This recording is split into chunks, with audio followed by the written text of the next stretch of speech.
I immediately, as soon as I see or hear my kids, I'm like, hey, buddy, oh my gosh, there's my amazing kid. And I turn that dial all the way up to 1,000. And you may think this is forced, and you may think this is crazy, or you may think this is manipulative.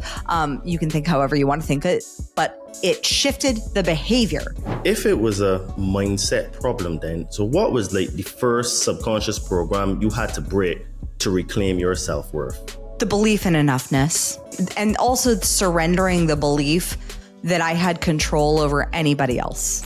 What makes you authentically you? What makes you special? What makes you unique? What makes you weird? I think one of my favorite questions to ask our clients is like, what's something that only your best friend knows about you and is really funky and weird and different? You were pregnant, Yes. stranded abroad, grieving your father, and still delivered a TEDx talk and scaled your business 300%. Yep. How did you hold yourself through that season?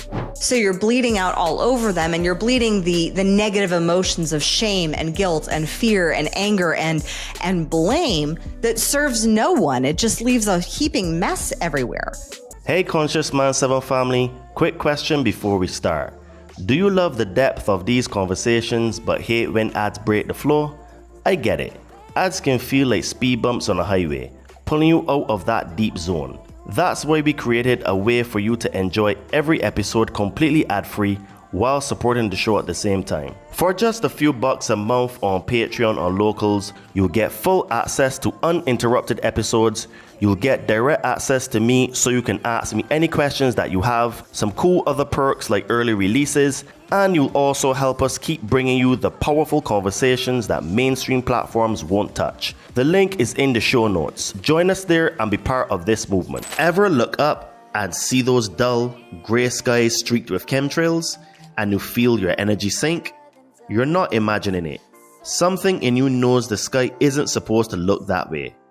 But what if you could bring back the blue? What if there was a way to clear the air inside you and above you? That's where the Chembo comes in. They create powerful orgonite, tools that generate orgone energy, the life force that helps neutralize EMFs from your mobile phone, your Wi-Fi, and even 5G. It's nature's way of restoring balance, bringing cleaner air, calmer energy, and deeper sleep. Every piece from the Chembo is handmade, from tactical tower busters to beautiful pyramids and jewelry, crafted with the precise ingredients to generate real orgone energy. And here's the best part. They've proven it. For over 10 years, they've cleared thousands of miles of chemtrails, bringing the blue back to the skies around the world. So if you're ready to take back your weather and your well-being, go to thechembo.com. Use coupon code CM7 for 10% off and experience the shift for yourself. Don't fear the chemtrails or the EMF. Be empowered with the Chembo and never feel helpless again. If you are new to this podcast, please don't forget to like, subscribe, and to share, because that helps us to be recommended in the algorithms. If you would like to support this podcast, please check out our merch store on Amazon with the brand Todd and Me. We've got some cool t-shirts, tank tops, hoodies, and sweaters. Link will be in the description of this podcast. And if you're now starting a spiritual journey, you would like to start a spiritual journey, or you're currently on a spiritual journey and you would like some help removing some fears and traumas, please hit me up on my Instagram at Adriano_246 and it will help you to get some magic mushrooms. Enjoy the show and stay tuned, because we have some more great content coming soon. What if the story you've been living isn't actually yours? What if your anxiety, self-doubt, overworking, or need for control isn't a flaw, but a learned survival pattern you've never been taught how to release? Hello, beautiful and amazing people. Welcome to the Conscious Man 7 podcast. I am your host, Todd Cave. Today, we're sitting down with someone who didn't just heal intellectually, she rewrote her identity from the body up. My guest is Kimberly Spencer, a woman who developed bulimia at 9 years old, grew up around addiction, and later reclaimed her self-worth, nervous system, and leadership without outsourcing her power. During the PLANdemic, while pregnant, grieving her father, and stranded 8,000 miles from home, Kimberly delivered a TEDx talk, Freebirthed a child in a bathtub, and scaled her business by 300%. Not because she bypassed the pain, but because she stopped living inside a story that no longer fit. In this conversation, we explore how language shapes reality, why healing isn't mystical but embodied, and what sovereignty looks like in real life, in relationships, leadership, and decision making under pressure. So if you've done the mindset work but still feeling unresolved in your body, if you're successful on paper but disconnected inside, this episode isn't here to motivate you, it's here to show you where your power actually lives. This is Kimberly Spencer, and this is what radical rebirth looks like when it is lived, not performed. When truth is blurred by lies and misinformation, perception becomes reality. What will you perceive your reality to be? Liberate your fears and walk with me. Sit down and meditate. Connect with your soul.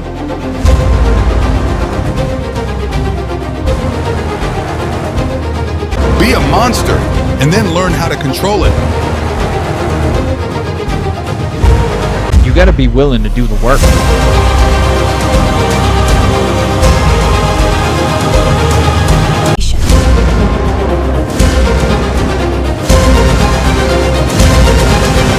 So it really goes really deep in terms of words and etymology and what they mean. So this is why it is really hard to really crack the matrix, because there's so many levels and layers to it, Hello, Kimberly. Welcome to the Conscious Man 7 podcast. How are you today?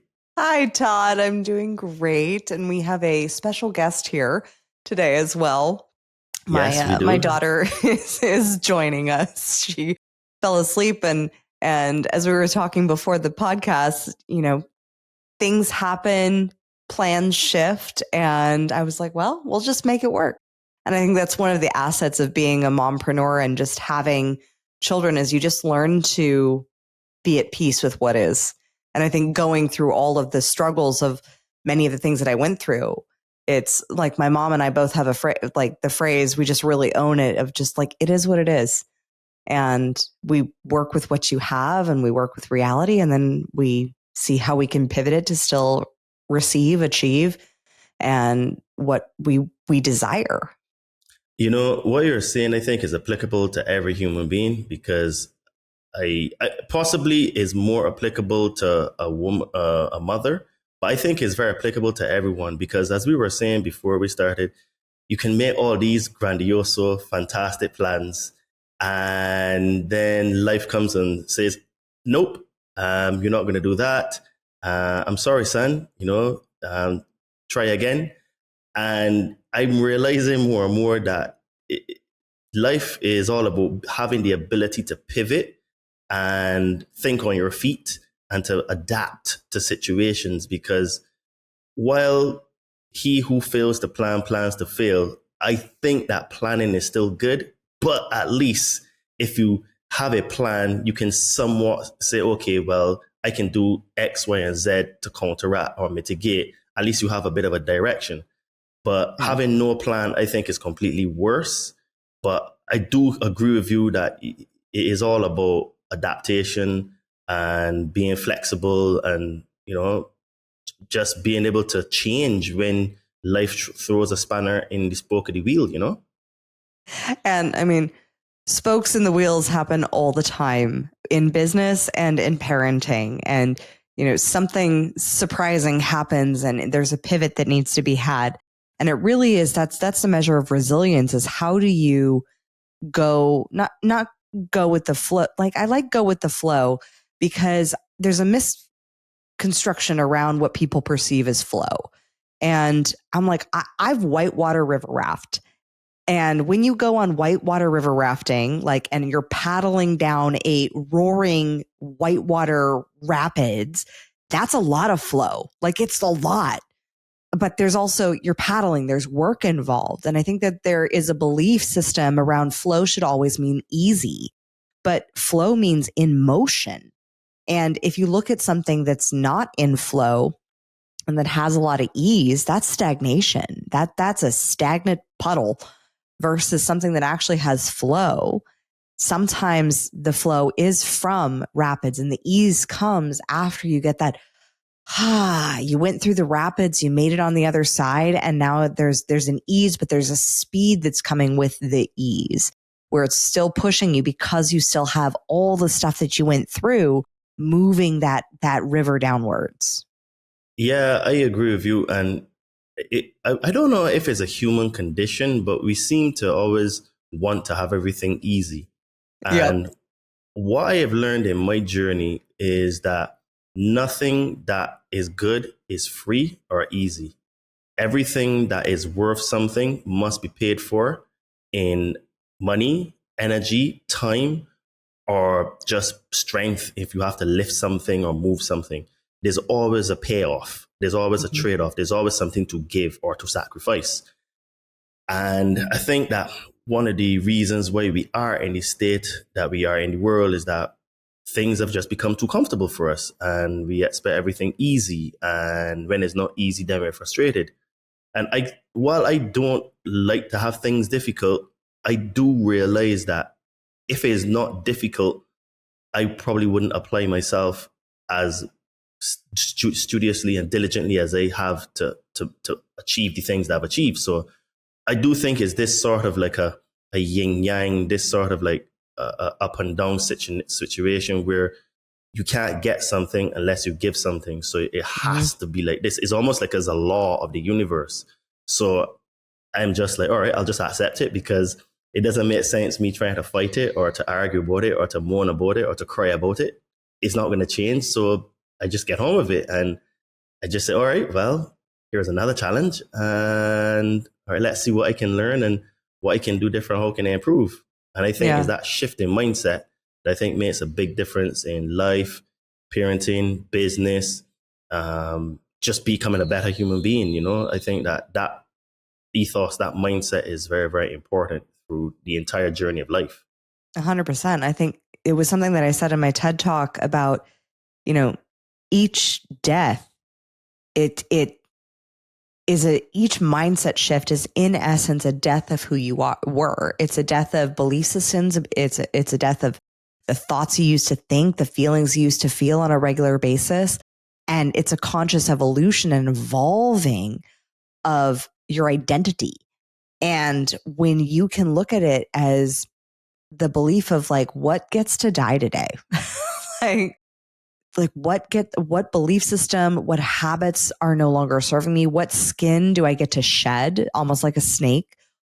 Though that principle of death and resurrection, esoterically, it really, if you look through the lens of every change that you're making, it's always, there's a part of you that has to die in order to become who you want to be. There's, the child, there's a verse in the Bible, and my parents, like growing up in my home, I had a really big paradox because my parents were both fundamentalist Christians, but also a bit of hypocrites with the struggle with my dad's alcoholism and addiction. But I remember when I was a kid, I was paid to memorize Bible verses. And there's one that is from, I think it's 1 Corinthians, where Paul says, when I was a child, I walked like a child, I talked like a child, but when I became a man, I put childish ways behind me. And in a way, we're constantly taking that concept of the childish ways of like what served us once may no longer serve us on where we're going. And who do we consciously want to choose? And that's where our power of choice and decision comes into play. Who do we want to choose to become through it? So like one of the questions that I ask most of my clients, especially when something goes radically awry, like one of my clients got fired from his job. I asked him this question. One of my clients lost her father, and her father passed away. And I asked her this question, and I always pre-frame it and let people know, like, this is probably a question that's going to make you want to punch me in the face. However, this is also why you work with me as a coach, because I will challenge your perspective and the frame in which you see the world. Because when you change your perspective on something, you actually shift your entire reality. And the question is this: how is this the best thing that ever happened to you? And you ask that to someone after they lose their job that they poured their soul into, and you get the most amazing responses of like, oh, I have this liberation. I have the ability to go off and create my own products and services. when my client, I asked her that after her father passed away, she's like, I now no longer have to be who I was to him. And I was like, damn. And she had a great relationship with her father. What was different is like, when you lose someone who you had a very complex relationship with, which was my relationship with my dad. Like, I loved my dad enormously. He was my greatest influence, positively and negatively. And in that experience of just feeling him pass away and then feeling him guide me from beyond, it's been transformative. I've been able to see how this world of where we're headed, he wouldn't have been ready for. He just wasn't there. And as much as I was like, he would have loved where we're living now, and he would have loved being able to be out here in nature with my mom, his mindset was just not in the place back then. And when he passed away, it was almost like a permission slip to like go leave the legacy of the good-hearted, amazing, sober man that I knew was my dad. So I always say that I grew up with four dads. I had the asshole alcoholic dad who was dangerous. I had the pill-popping manic dad who I talked about in my TED Talk, who would sometimes come home with a giant mantle, and we had no fireplace, or he would go on a spending splurge and bring home slot machines and random stuff from antique stores. It was wild. And I remember when my husband and I first started dating, he was like, is this normal for your family? And I was like, for my family, yes, it's normal. For most families, no, it's not. And then I had the pothead dad who was just very chill and laid back. He was tolerable, but he didn't do much. Like, he didn't engage.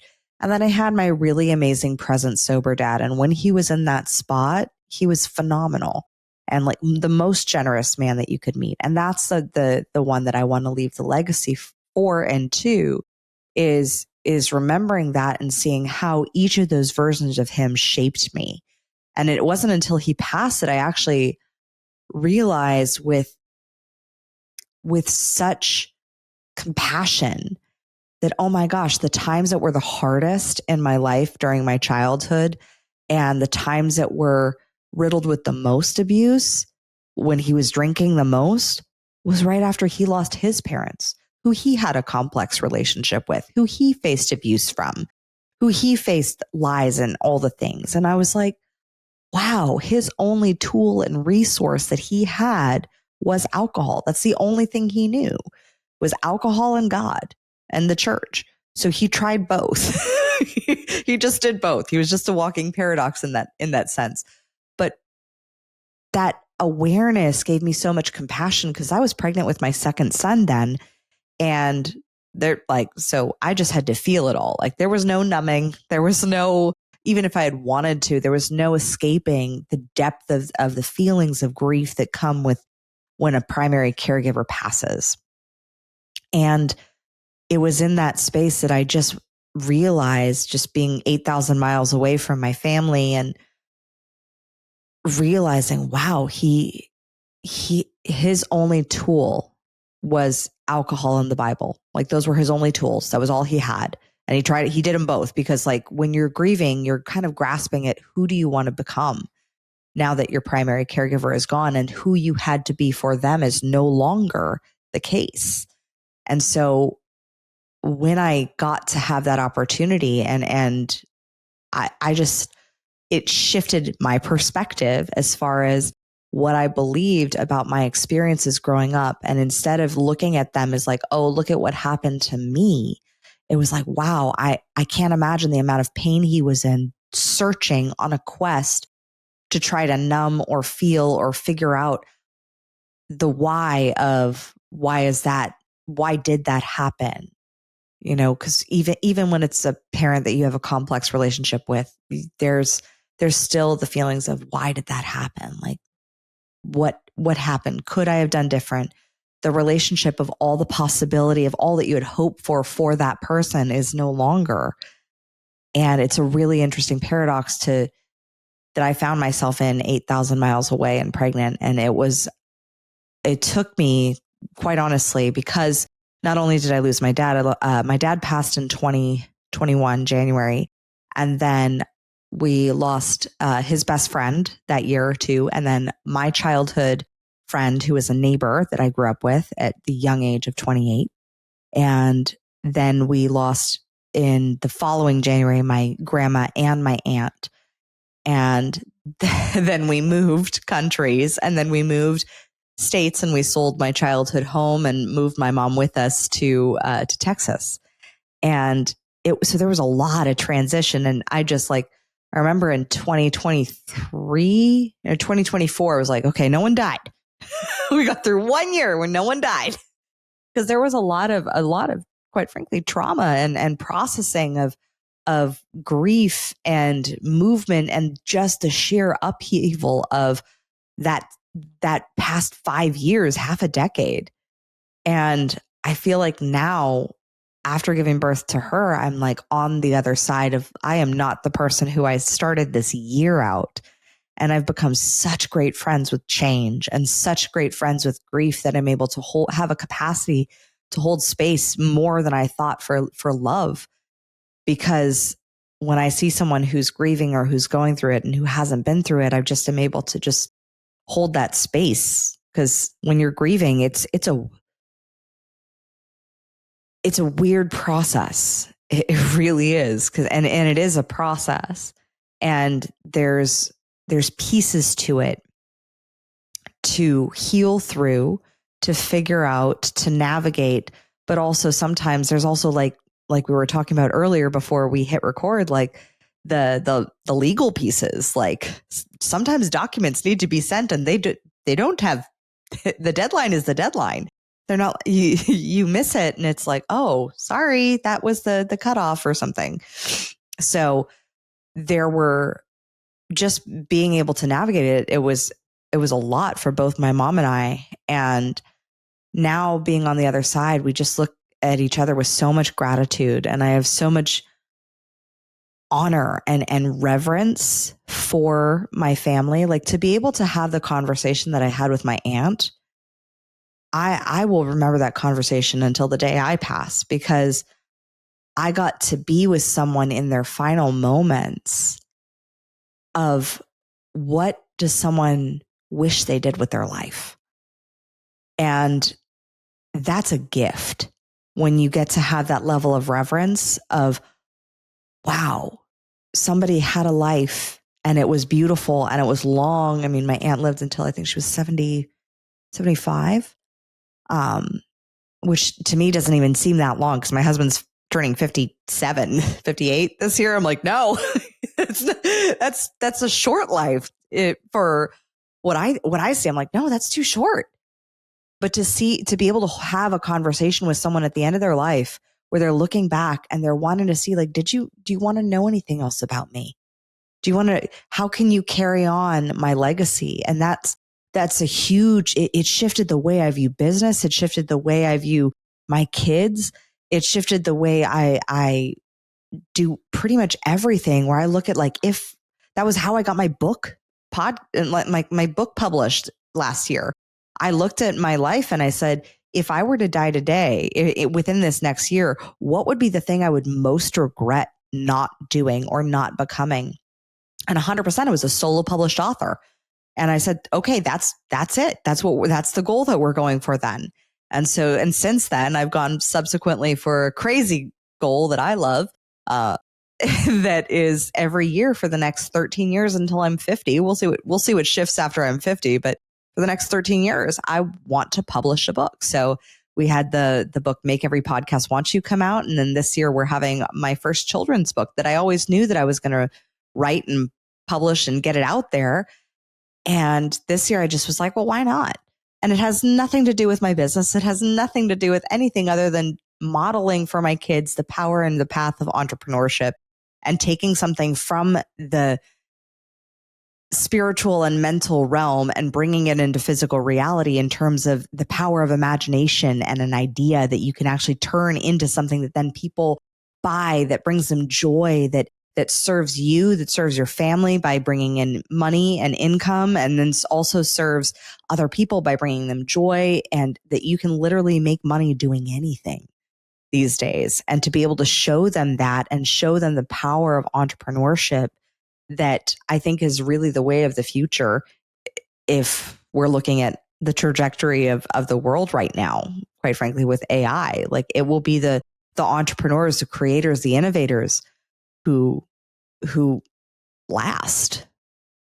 Yeah, I couldn't agree more, because we're having so much change, and it's changing rapidly now that I think that conversations like this are going to be very, very important.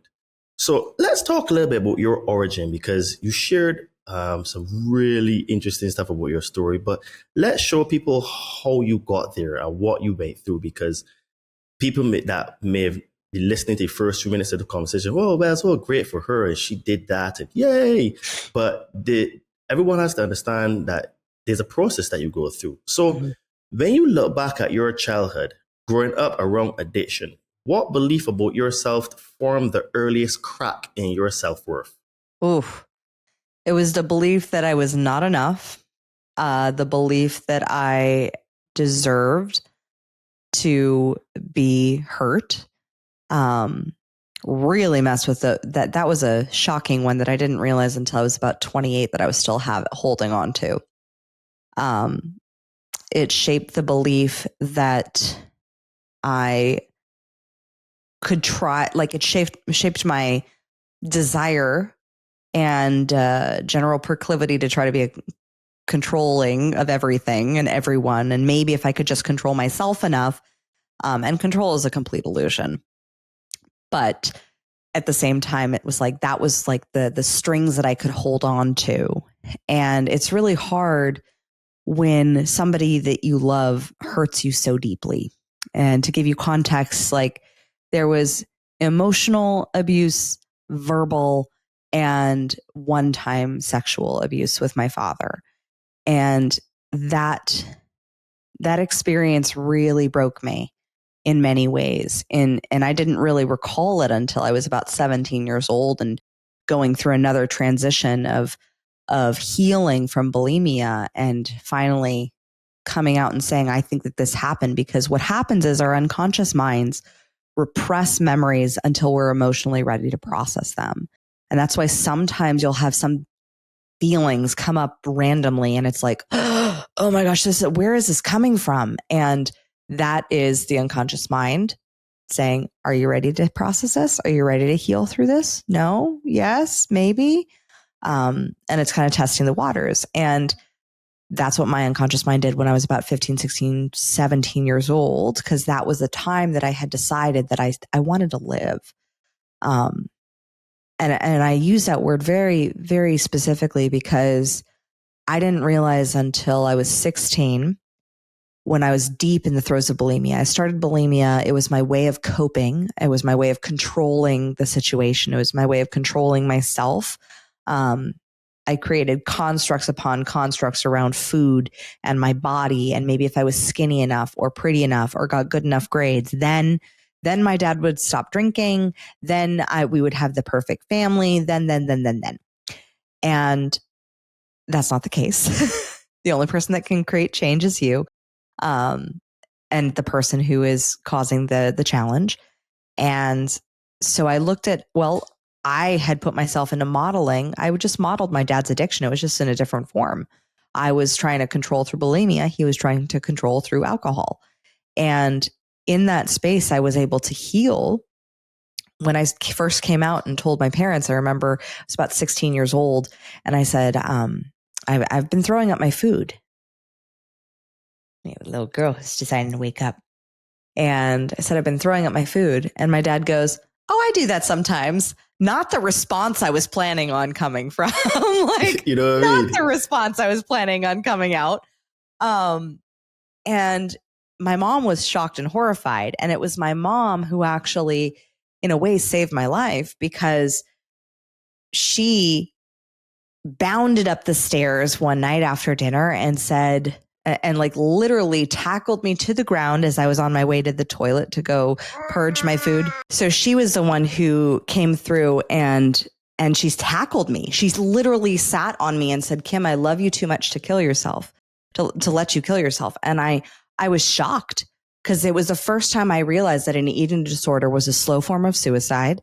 And I realized I also wanted to live. And I also realized that my mom cared enough about me to have me want to live. Now being a mother, I'm like, I couldn't imagine I've seen and experienced my children go through grief and pain, and it's heart wrenching. You feel like someone is pulling at like your body. It is the most painful experience to see your child in pain. And I can only imagine what she felt in that moment. And it was in that moment that I realized I wanted to find a way to heal myself.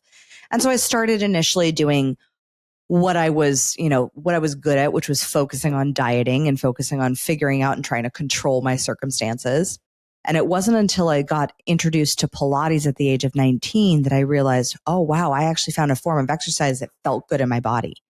And when I found that form of exercise that felt good in my body, I didn't realize what it was doing. Pilates, yoga, and Qigong are the 3 forms of exercise that actually regulate your nervous system. They train your parasympathetic response.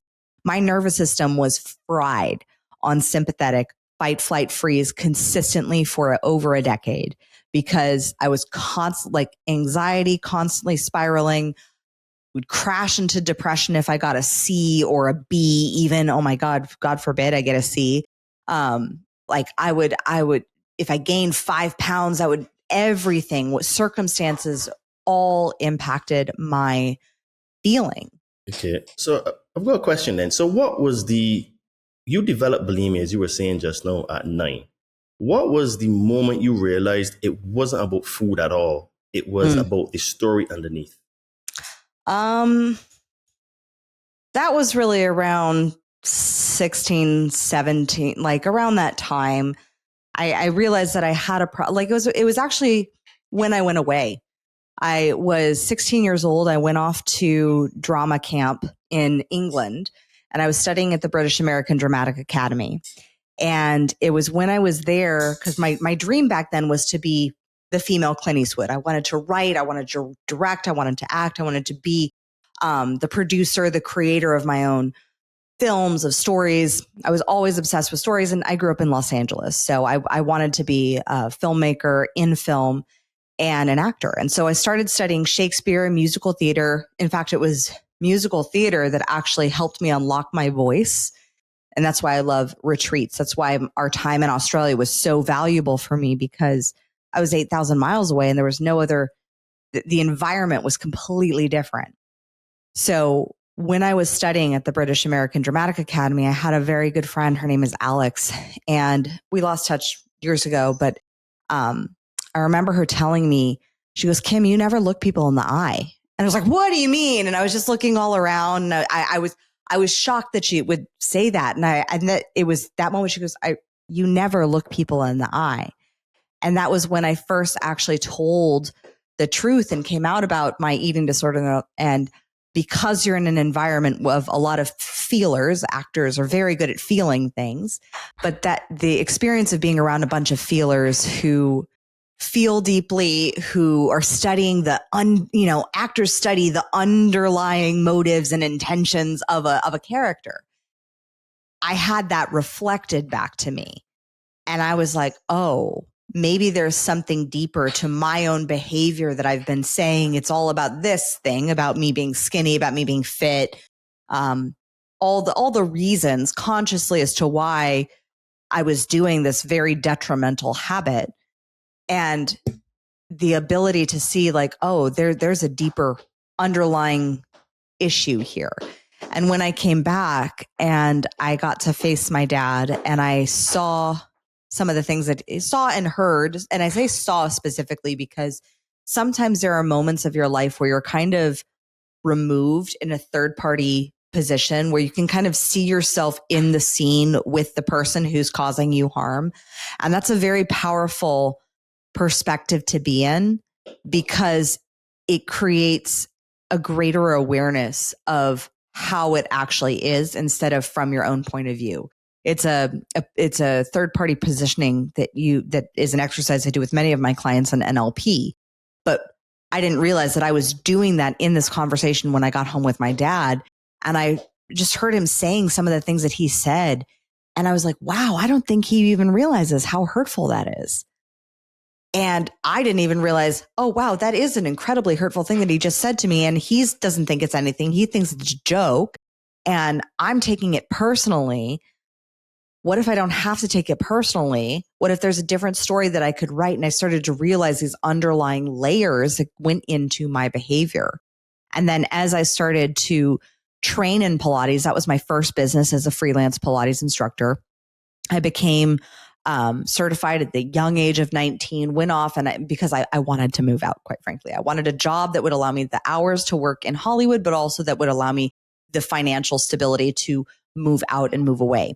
And so I got started in my first business freelancing as an instructor. And the beautiful thing about that was that it put me in, again, another environment. And I was suddenly around new clients, different people for 10 hours a day because I was a beast. I was 19 years old and wanted to make a ton of money. So I just did 10 hours of teaching a day from 6 in the morning to 11 in the afternoon. And then I'd come back at 5 and go until 10.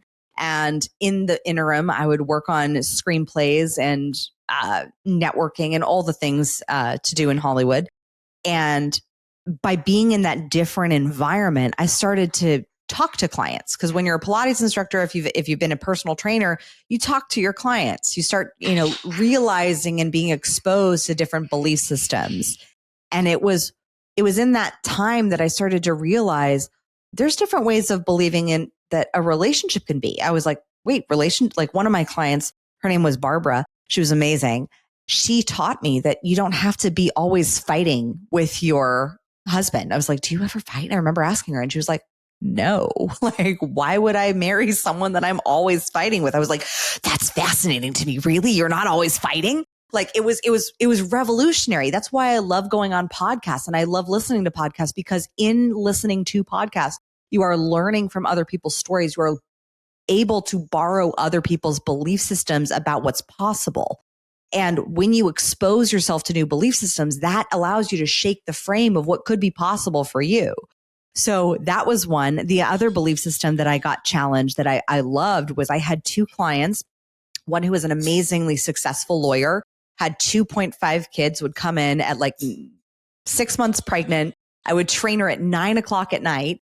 And then I had another client who would come in at 10:00 in the morning. So the latest morning appointment possible. She liked to sleep in, but she was the most stressed out human I'd ever met in my entire life. And yet she was fully cared for by her ex-husband.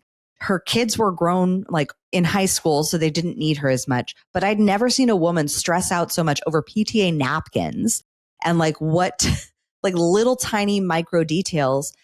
And that was a lesson of like, wow, purpose compared to busyness. So that client who came in pregnant with, successful in her career, I was like, I want to learn more about you and your life. And it turned out her life had actually very closely mirrored mine in her childhood. Because I thought, oh, well, she must have it all together.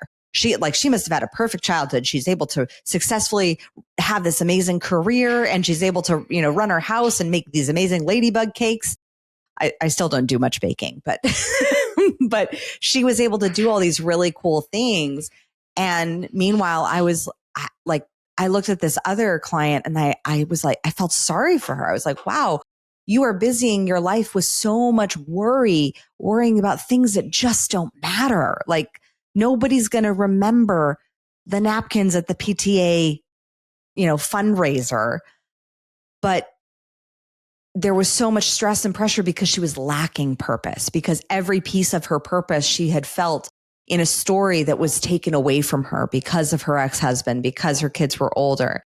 And she was a woman who was desperately looking for purpose. And that by not having it, it made her super stressed and it made her fill her life with busyness. And I think that that's one of the things to bring back to our earlier conversation around just mentioning Netflix and how many choices we have and this illusion of stress that we have, because we have so much choice. We have so much perception of ease. And yet we as human beings are wired to go for hard things, to try things, to strive. That's part of our human experience, is the journey of doing things that are in a deeper, it's not it's not an external hustle. It's a deepening of the devotion that you have to what you feel called and commit and what you've deeply committed to doing, like motherhood. Like being able to, like, motherhood is not something that I joke that it's like it's frowned upon to give the kids back. it's frowned upon. But there are times you're like, oh my gosh, like this is like, how is this my child? Like, where did they learn this? Sometimes, especially when you're like, I'm so focused on consciousness and growth, and yet you're still hearing a story of blame and victimhood. I'm like, where did you get this from? And still there is a level of a deepening of the devotion of, okay, well, what am I committed to? Well, I'm committed to our family values. I'm committed to imbuing these values and just pouring these values into my kids so that they can see that you can be the creator of your life, so that they can take ownership, so that they can have that growth mindset, so that they can see that mistakes are a stepping stone. But it takes repetition and it takes practice. I mean, for me, I didn't have that. Kids will model who you are. I modeled my dad's addiction, just in a different form. And that's what I've also seen is if you don't fully process a belief system in one area, it'll shift forms. And that's what I did with bulimia. Once I'd healed it physically, it pivoted into my romantic relationships. I started trying to be super controlling about who I was with. And instead of just surrendering and being like, oh, that person's being a jerk. Like, why would I want to be with that person? And allowing myself to then make mistakes, stumble and fumble and over these belief systems, again, of the belief of, oh, maybe that's all I deserve. And choosing people from that belief system, you're going to choose some really crappy relationships if you choose people from that belief system. And I did. And then I was able to heal that through those experiences until I manifested my amazing husband. So there's power. And from that belief system, there were still some ones that were still unhealed, which will be what my next book is about, called Money Bulimia, because the bulimia modeled into my financial situation.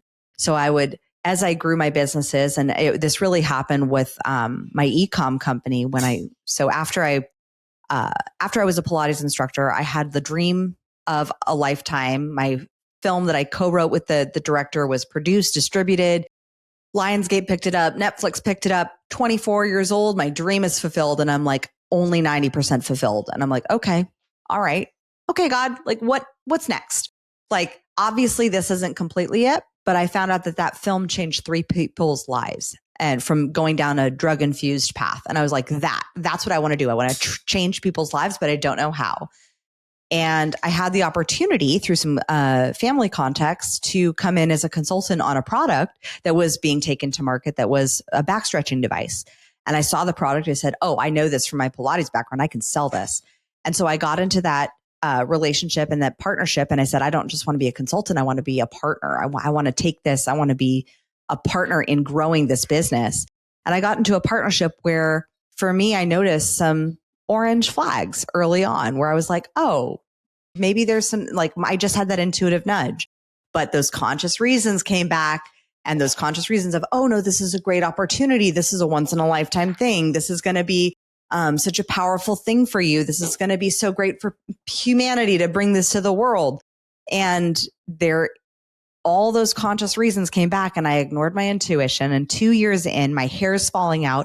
I've gained 15 extra pounds from stress. I'm waking up in night sweats at 3:00 in the morning, panicking over customer emails, scared that I'm going to get berated in a way for making a mistake. And end up getting bought out of that company. And it was the best thing to happen to me. I'm so grateful that happened. But the process, we signed the buyout agreement 3 weeks before I got married to my husband. So the summer of planning for a wedding turned into contract negotiations and legal disputes. And I was dealing with lawyers, and lawyers don't send you the nicest emails when you're not on their side. And that whole experience challenged the one area of my life that I thought was impenetrable, which was my audacity and my courage to go for what I wanted in my career. And it took me 1.5 years and $40,000 in debt after that buyout to realize, oh my gosh, I've spent 1.5 years in the same patterns that I had with my dad. as a teenager, in blame, in shame, and in comparison, and in complaining about the other person, in making the other person the villain, instead of really looking at my life and taking personal responsibility and ownership, which is what Crown Yourself is all about. It's you have to take personal ownership over your life and own, in essence, your stuff. It's true. It's true.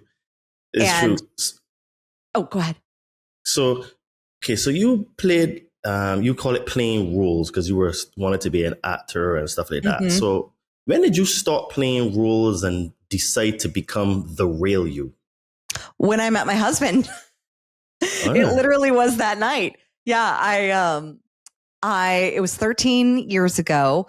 I was in an It's Complicated relationship, like on off again with another person. And I was driving to this networking event. I had just found out my film had gotten distribution through Lionsgate. I posted it in a networking group that I was a part of. The post-production sound guy was like, come out, let's celebrate. Turned out he was a friend of my husband. But that day, as I'm driving to this networking event, my friend bailed on me. I was like, screw it, I'm going to go anyway. I'm driving and I remember exactly where I was because I prayed the prayer. And I was like, all I want, God, all I want is to be authentic and to travel. And that night, I met my now husband, but I met him under the circumstances of, oh, I'm intrigued. Oh, he's very interesting. Let's test if this is actually the commitment that I have. Because to bring your full self to a relationship, to any relationship, to bring out your full self, you have to tell the truth. And so my husband to this day is my experiment in honesty because that day I met him and my friends at that point, they didn't know I had secretly run off and gotten married years when I was 22 and to a Navy man. They had thought I was just engaged and broke off the wedding. Nope, I had ran off and gotten married. And that just came out in one of my clients' books. I wrote the foreword about that whole story. And I told my now husband, I said, yeah, well, this is what happened. And I was just so radically honest. And my husband, who came from a relationship 7 years prior, where he had lost everything. His ex-wife left him for his ex-best friend. There was an affair. There was lies. There was all the stuff. He loved my honesty and was like, oh my gosh, give me more of that. And so I was like, this is a really cool experiment. I'm really interested in him, but like, I don't know. And so I was honest with him about my age. He's 19 years older than me. As we started dating, the honesty continued. I started to realize that I really was falling in love with this man. And I know in his prior marriage, he had said, no, he didn't want kids. And I said, that's not really a negotiable thing for me. And I was ready. I was fully ready, Todd, to leave if he said, yeah, that's a non-negotiable. I don't want kids. And he said, no, with you, I could see having kids. And I said, great, let's name them. And so we named all 4 of our kids. We're not having 4. We're done with 3. But we named same night. Yeah. Well, the morning after. So that night I said, I just want to be real with you. We're going to have kids. If we want to be together, kids have to be on the table. And he was like, yeah, with you, I could see having kids. So the next morning over breakfast, I was like, remember that talk last night about kids? I said, let's name them. He was like, okay. And he was totally down for the conversation. And it wasn't like forcing, because there's a thing with kindness and candor. And most people confuse candor as being unkind. But I actually think candor is the nicest thing that you can do for somebody because you're honest with them and you respect their time. I knew my husband was 19 years older than me and that he had spent 7 years, and he was very honest that he had dated openly and never had committed to a real relationship because when he commits, he commits. And I didn't want to waste his time or mine to try to beat around the bush around what I wanted and around what he wanted, if he wanted it. To be honest, Todd, when I saw that man, I was like, baby daddy written all over him. I was like, how you could have said you didn't want to have kids, is beyond me, because he's phenomenal. He's a phenomenal father. But that experience, it just taught me that the more you're radically honest with who you are, what you want to be, who you want to become, and continuing. And he calls me out. He calls me out. He goes, I think you're off track. Like when we had last year, we had our Done For You podcast guest booking agency, Communication Queens. We since pivoted into it being more of a consultative model, but in the end-to-end booking, my husband saw, he was like, this is a model for you that's not aligned. And he was able to tell me the truth. And I value it because truth and integrity is a core family value. And I think that that's something that if you have a family or you're planning on having a family, you want to have a long-term relationship, you want to make sure your values are in alignment. And your values are simply a subconscious processing system. And you want to be clear on how those values are showing up and what those values mean. There's a great book called Traction, Get a Grip on Your Business. And it talks about values in a very specific business way. But if you take those principles of traction and you apply them to your personal life, your marriage, your partnership, your family, you're going to have a wildly different family dynamic than what I grew up with, which was unintentional parenting. Like my parents did the best that they could. They supported me in so many ways. The greatest gift that they gave me was they always believed in me and they always backed me in my endeavors. Like if I wanted to go out, when I told my parents at 17 years old that I wanted to drop out of college with 2 scholarships 2 weeks before I started, they said, yeah, Kim, we know you're a hustler. We know you put in the work. We fully believe that whatever you set your mind to, you'll accomplish. You have our support for 4 years. I'm like, that was a gift. So as much as the addiction plagued my family, like there still was the gift that there was this radical belief because my parents were first generation entrepreneurs. And so they saw that I carried on that entrepreneurial spirit. All the things you're talking about with the radical honesty and everything like that, it has to have healing in order to get to that point. Because if not, you're going to still keep the same cycles and patterns. So you healed a 10-year eating disorder without therapy or medication. What shifted internally that made made recovery possible? First was actually the somatics of actual nervous system regulation and training the parasympathetic nervous system. Because when you're faced with trauma, sometimes your nervous system is actually in a freeze space. And I didn't realize that I had chronic trauma and chronic stress from my growing up. Some stress was self-imposed, some stress was circumstantial and environmental, but chronically I was stressed out always.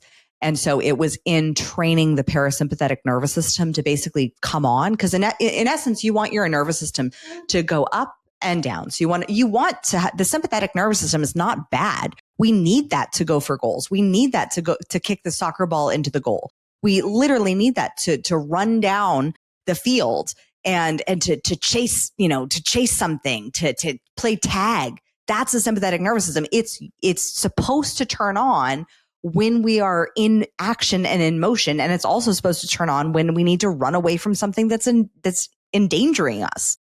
But at the same time, we also want to be able to downshift into the parasympathetic nervous system. And with trauma, it basically fragments that downshift from happening. And it can cause the downshift of it being suddenly plummeting into freeze, where it's almost like a car and you can't downshift properly. And so you end up speeding down that hill and crashing, and suddenly you're stuck at the bottom of a hill and you can't get out of the ditch. And that's what trauma is. And so when we can look at the healing process, I didn't come to personal development through mindset work. I came to it through the actual somatics of the physical body, because the body keeps a score. I did Pilates, I did cranial sacral therapy and chiropractic to really actually heal my nervous system. I didn't know what I was doing, but I just followed my intuition and intuitive guidance that was where I was supposed to be. It was one of my clients who actually turned me on to cranial sacral therapy in Pilates, because I saw that it was working with her and she had fibromyalgia, which stemmed from chronic stress. And so I was like, well, I'm open to doing anything to support my healing and transformation. And so I started doing that, and I literally felt the tissue rehealing in my body. And and I came to cranial sacral therapy because when I was 21. I was in a relationship with my first ever boyfriend, first of many things. And he cheated on me brutally. And I didn't know that at the time, but given the universe and all its beautiful synchronicities, what happened was I went to the movie theater to go see a movie. I bought a cup of pho. Silly. I brought pho into a movie theater, but it turned out to be scalding hot pho. And I spilled it all over my lap, and I had a second-degree burn on my thigh. The paramedics had to cut up my pants in order to check on the burn. It was so embarrassing. And this happened literally at the same movie theater that my then boyfriend was at with the girl he was cheating on me with. Like, talk about universal synchronicities. So I was literally energetically getting burned while I was physically, somatically getting burned. And it was kind of like the universe was like, wake up call, guy's not good for you. And that started me on a healing journey. Like, I think when the universe throws you little nudges of like, do this, try this, work with this person, inquire more, get curious, follow those curiosities. Those are gold. Follow those curiosities. And that's what I did. My client was, I'd seen my client have a significant recovery from fibromyalgia. And I was like, well, whatever you're doing, I want to work with your person. My cranial sacral therapist ended up in the future marrying my husband and I, like my now husband. And because she was just so integral to my healing, but it was from the somatics of really working on that the body keeps the score. Okay, so how did the somatic work like Pilates not only rewire your nervous system, but change the voice in your head? I think there's a benefit of teaching, and because sometimes you teach what you most need to learn. And I got to teach the power of resilience, the power of doing 10 more, of like, you can do it. Come on. Like when you're in the teaching space of personal training, I was giving personal encouragement consistently. Your unconscious mind is always listening to that. It's always attuning. And so the more I trained other people, the more I got in tune with encouraging others and that honoring of service. And I think that that's a huge piece of learning and transformation, is when we can shift from trying to just focus on serving ourselves, and we shift into a space of service where we look at how can we help on a larger scale? How can we use what we're learning to support, to grow, to change, to challenge? How can we use this challenge to serve? And that's how stories end up changing the world, because your story can be of service to someone. I'm sure my story, your story has been of service to, I mean, for me, I know at least hundreds of people, if not thousands. Just the power of being able to share your story, share your learning, share what you're going through. I had so many clients for just Pilates because they were like, oh, you never really liked exercise? I was like, no, I had no idea what to do in a gym. But I got to share my authentic self and share that side of me. I didn't share with everyone that I was bulimic, but I did share, certain parts of the struggle that I went through of trying to find something that made my body feel good. And it was through sharing that authentic story that started to heal me in saying, wow, well, Pilates really does help my body feel good. I'm going to keep doing it. My husband, to this day, we literally applauded the fact that I've done 2 days of consistent Pilates, because I don't do it as much as I used to. But he was like, oh, I've noticed a difference in your mood and in how you show up. And I was like, yeah, Pilates, like, it's just the regulation of the nervous system is so powerful when you are able to consciously activate it. And it brings me back like that, because that's a muscle that I have consciously, consistently trained over decades. So it started with that, then it moved to cranial sacral, and then it moved to the mindset work and the deeper work of NLP and timeline therapy and hypnosis. And that one really came when in 2016, when I was facing my business that I had started, my Crown Yourself coaching company. I had started it in 2014. I had the idea on my honeymoon right after I was bought out of my e-com company, because I'm sitting there in Italy going like, what are we going to do when I get back? Like, what's going to happen when I get back? I'm not quite sure, because I didn't have a job. I didn't have a company anymore. And so I did with my husband, what two entrepreneurs do on their 6-week honeymoon in Italy. And we brainstormed. And I came up with this idea of like looking at, well, I love the whole idea of holistic success. I don't believe success needs to come like it did for me in my e-com company at the sacrifice of my body or my relationship or my happiness. I really looked at how can I help people have success in a way that feels holistic, that allows their body to be supported, their relationships to be nourished, and them to go for those big career dreams that they want to go for. And I looked at all the things that I loved doing, writing, speaking, teaching, training, pageants, and all that. And I remembered this moment when I was in Miss California, and I didn't win. But I was 22 years old. I'd successfully healed myself from a 10-year battle with bulimia. I was walking on the stage in a bikini in front of 4,000 people, and I felt free. I felt liberated in my body. I loved my body.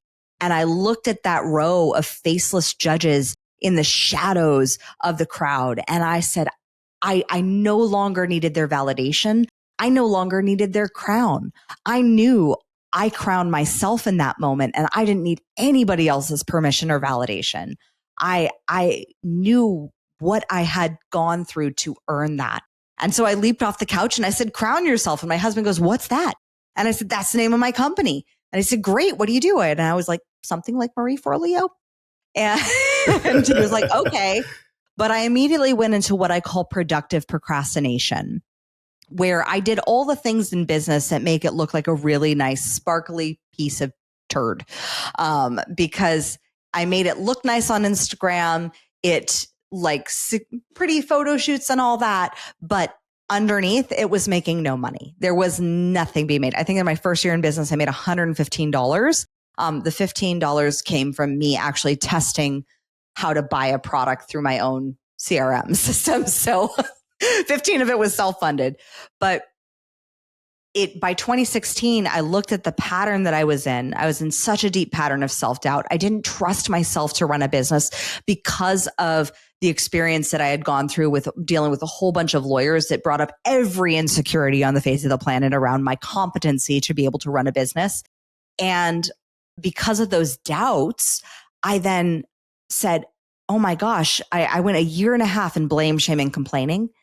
And I recognized the patterns. They were the same patterns that I had through actual physical bulimia. And so I went through what I call money bulimia, where I would receive money in, money out in the form of bills, operational expenses, all of that. And so I said, I knew this was a mindset problem. I knew I could shift it. And I knew that I had a 9-month deadline because I found out I was pregnant with my first son. Okay, so if it was a mindset problem then, so what was like the first subconscious program you had to break to reclaim your self-worth? The belief in enoughness. The belief in and also surrendering the belief that I had control over anybody else. Like that was a letting go period. And that really came when I staged my dad's intervention in 2016. Because when I staged his intervention from alcohol, it was after an experience that shook me because I thought he was having a stroke. And I drove him to the hospital. He was delirious, and I drove him to the hospital, and I just had an intuitive nudge where I asked the hospital, I said, can you test his blood alcohol level? Like, he's been an alcoholic before. He had said he was sober and whatnot. And it was 3 times over the legal limit by the time we had gotten him to the hospital. And that was 6 hours after he'd driven home. So damn, that's levels. Yes. My dad was a freaking horse when it came to like how that man lived for so long. It was astounding. But he so that experience, it shook me. It shook my mom because she was there, and I saw him in that hospital bed, and I was like, I'm done. Like, I am absolutely done with this addiction. I am done with the rescuing and playing that role of rescuing him. And after that, I found the rehab centers. I found the programs. I had found codependent programs for my mom. I staged his intervention. I gave him the programs, and I said, we are done. Like, I'm done having a relationship. I do not want to have a relationship with the alcoholic. When you're sober, come and talk to me. But until then, we're done.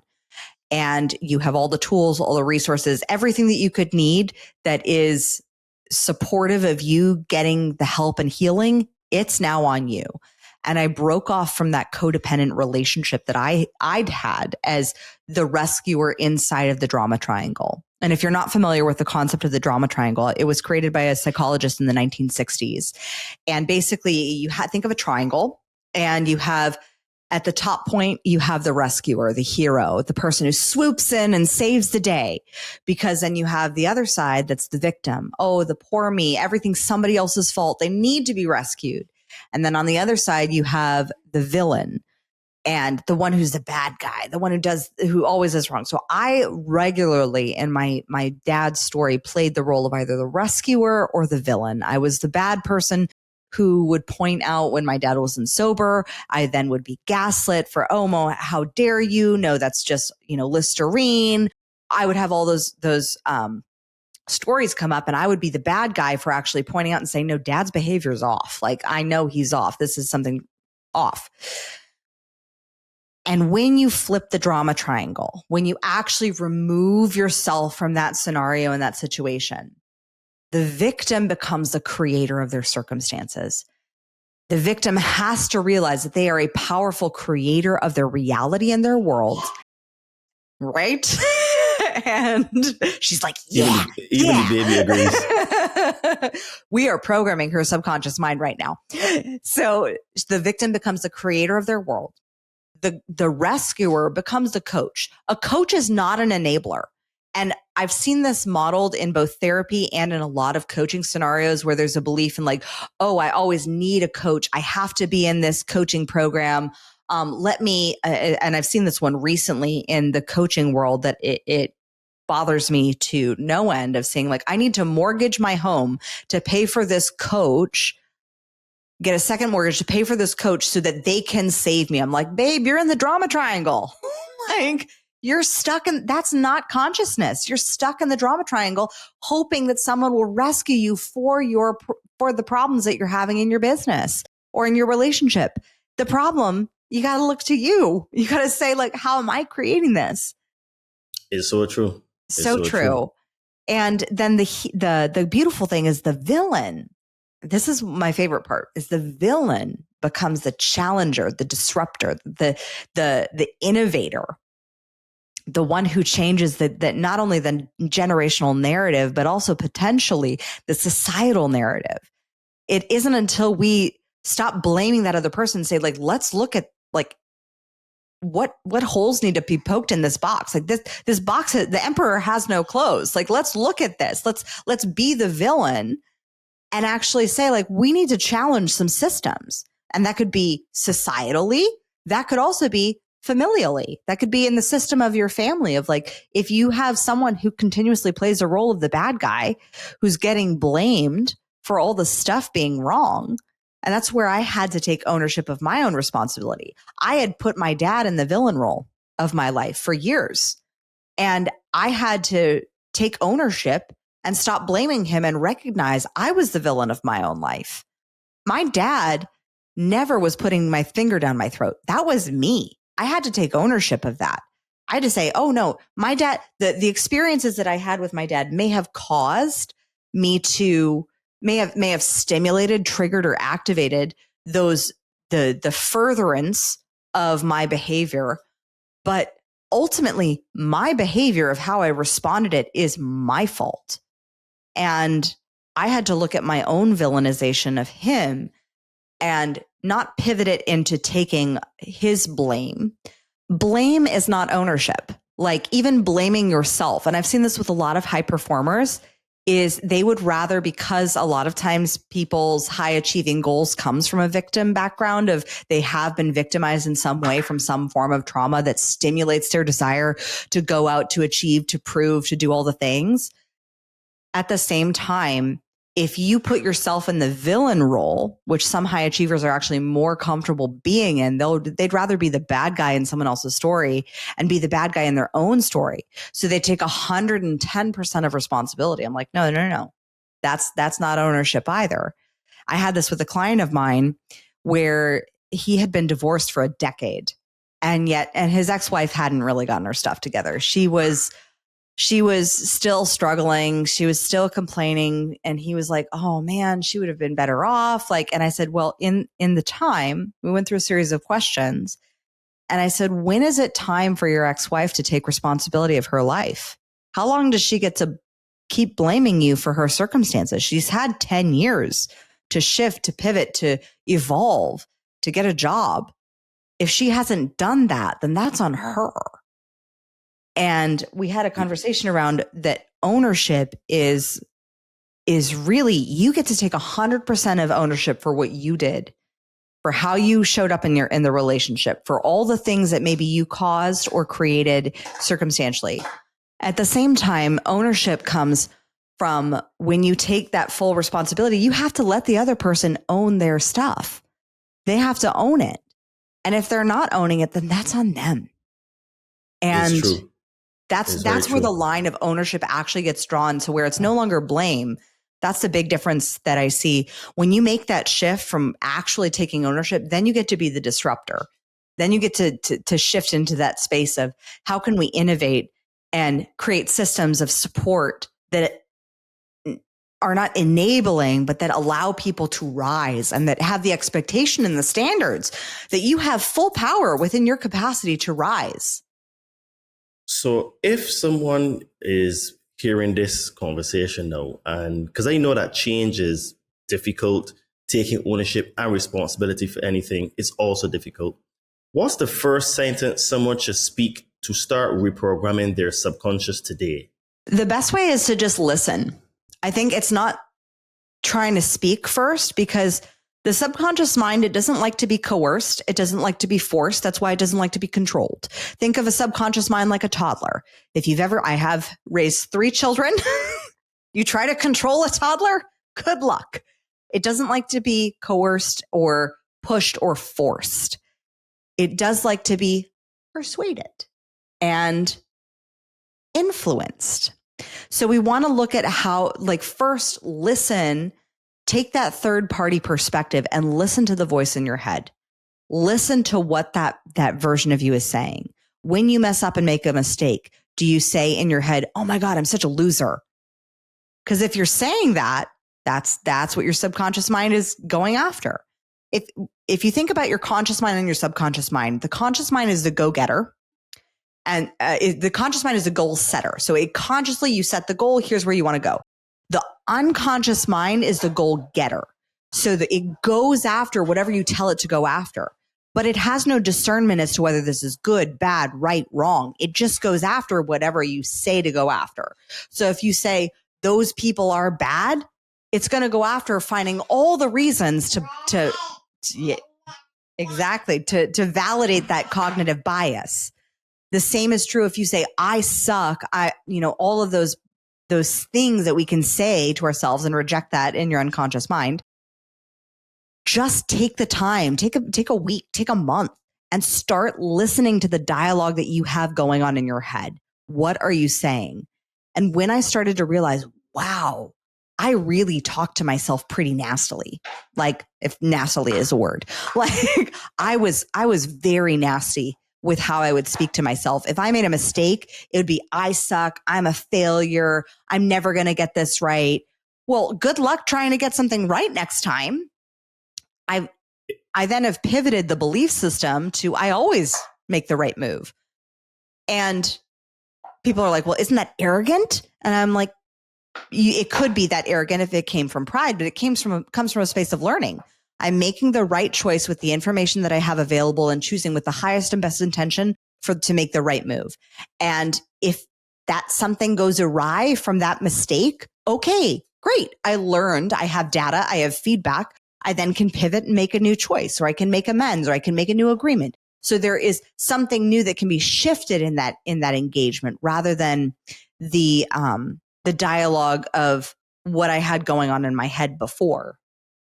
I think it's also a situation of knowing, because I found that in my journey, I find that when I shifted my self-belief, also my vocabulary, I had this knowing that I would just always like make it through and be able to overcome the challenge and to find a solution and stuff.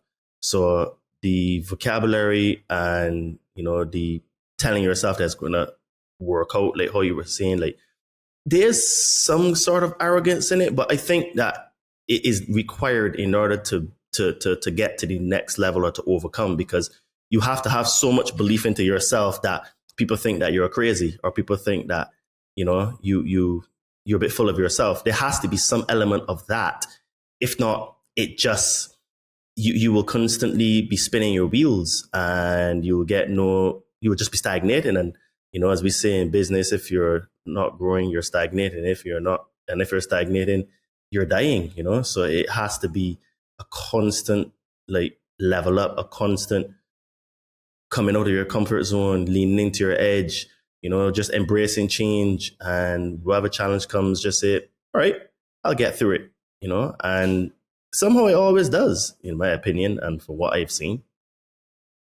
So guys, we can take a very, very short break here to say, if you're vibing with this episode, take 5 seconds, hit follow, drop a 5-star rating, and share this with someone who needs a reminder that their story isn't over. This is how we grow the movement and how we keep bringing on guests like Kimberly, who shift consciousness at scale. Follow us on Instagram at Adriano_246 and at the Conscious Man 7 podcast, or Todd Cave on Facebook, to see what we get up to during the week. And if you like memes, I post some of the best memes that you'll find on the internet in my stories. Also, check out the sponsor of our show, The Kembo, at thekembo.com, to get yourself some organite pyramids, tower busters, and jewelry which create organ energy, which is the life source energy. Use coupon code CM7 and get 10% off your order. Now back to Kimberly. So many people live plagiarized lives. How does someone know they're living a life that isn't theirs? I call it plagiarized programming, because if you think of what plagiarism is when you take somebody else's words and you adapt them as your own. Well, we're doing that constantly as a belief system for other people. We take the belief systems of our caregivers. We take the belief systems of friends, and we adapt them and believe them as our own. And that's why when you change your circle, you change your life. If you're around a bunch of people that believe, oh my gosh, business is so hard. If you're around a bunch of people that believe business is hard, then you're going to constantly manifest hard in your life.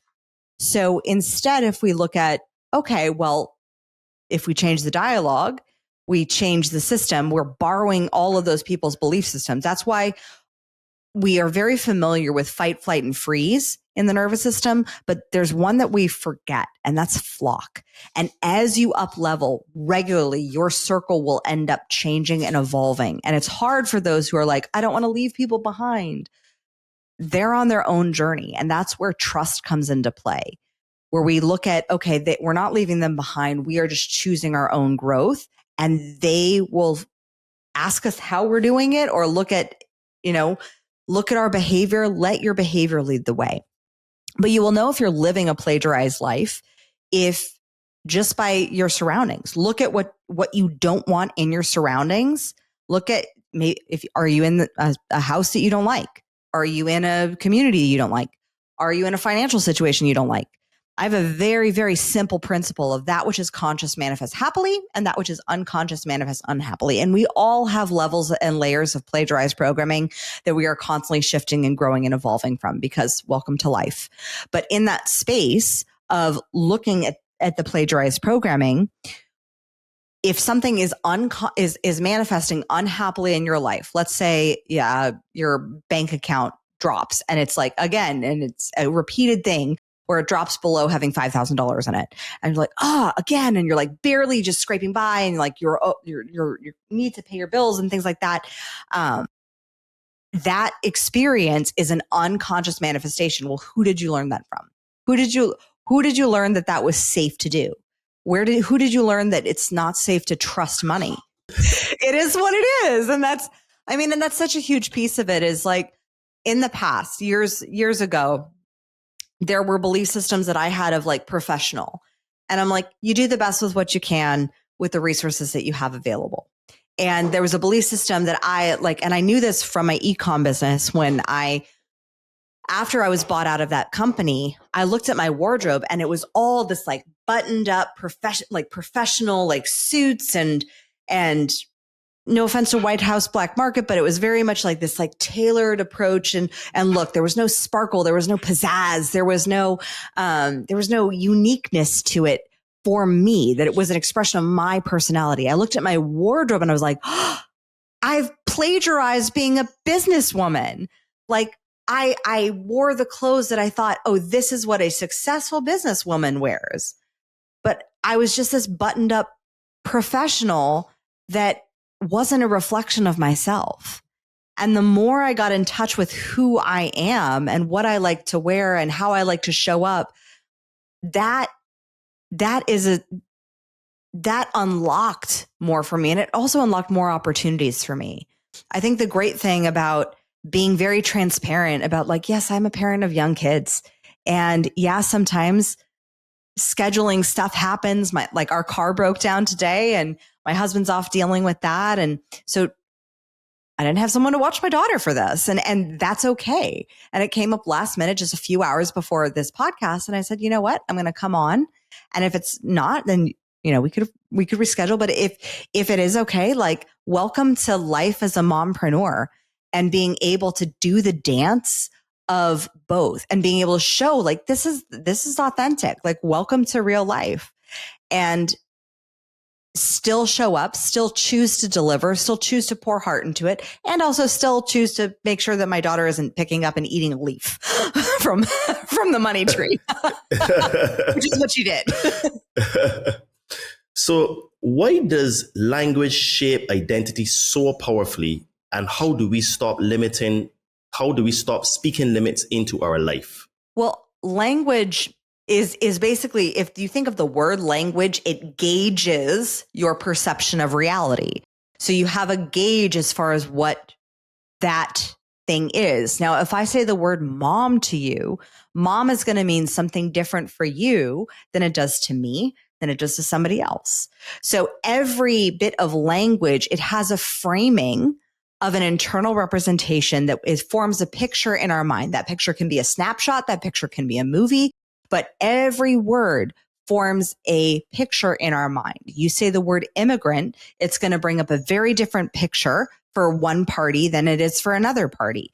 You say the word Trump, it's going to bring up a very different image, and that internal representation of an image also combined with a feeling. And so the language of what you use gauges your perception of that experience, of that person or that word or that thing. And we're doing this every day. And our subconscious minds can only take in 134 bits of information per second, according to Hungarian biologist Mihaly Csikszentmihalyi. And yet now, especially in these days, we are experiencing 11 million bits of information per second. So our subconscious minds are constantly distorting. Yeah. Well, I mean, because think about it. You weren't thinking about how your clothes are feeling right now until I just brought it up. You weren't thinking about the coolness or the heat of your watch on your wrist. You probably weren't thinking of the temperature in the room unless you were like radically uncomfortable. You probably weren't thinking of the Wi-Fi waves that are going through the air right now and how they feel in your body. Like there's consciousness is just what you're aware of right now. And that's why presence is so powerful. But we also have to be present to what language are we using to experience our reality. And you can train your language to shift. I mean, if you think about it, if you reference your partner, your spouse, your loved one, the person that you've chosen to spend the rest of your life with as oh, that guy, or oh yeah, my husband, or oh yeah, the old ball and chain, which I'm like, oh wow, that's like, what a way, like, to language the person that you've chosen to spend your life with. Like, that language shapes how you interact with that experience. And so it's constantly giving you feedback in your environment with how you're experiencing that person.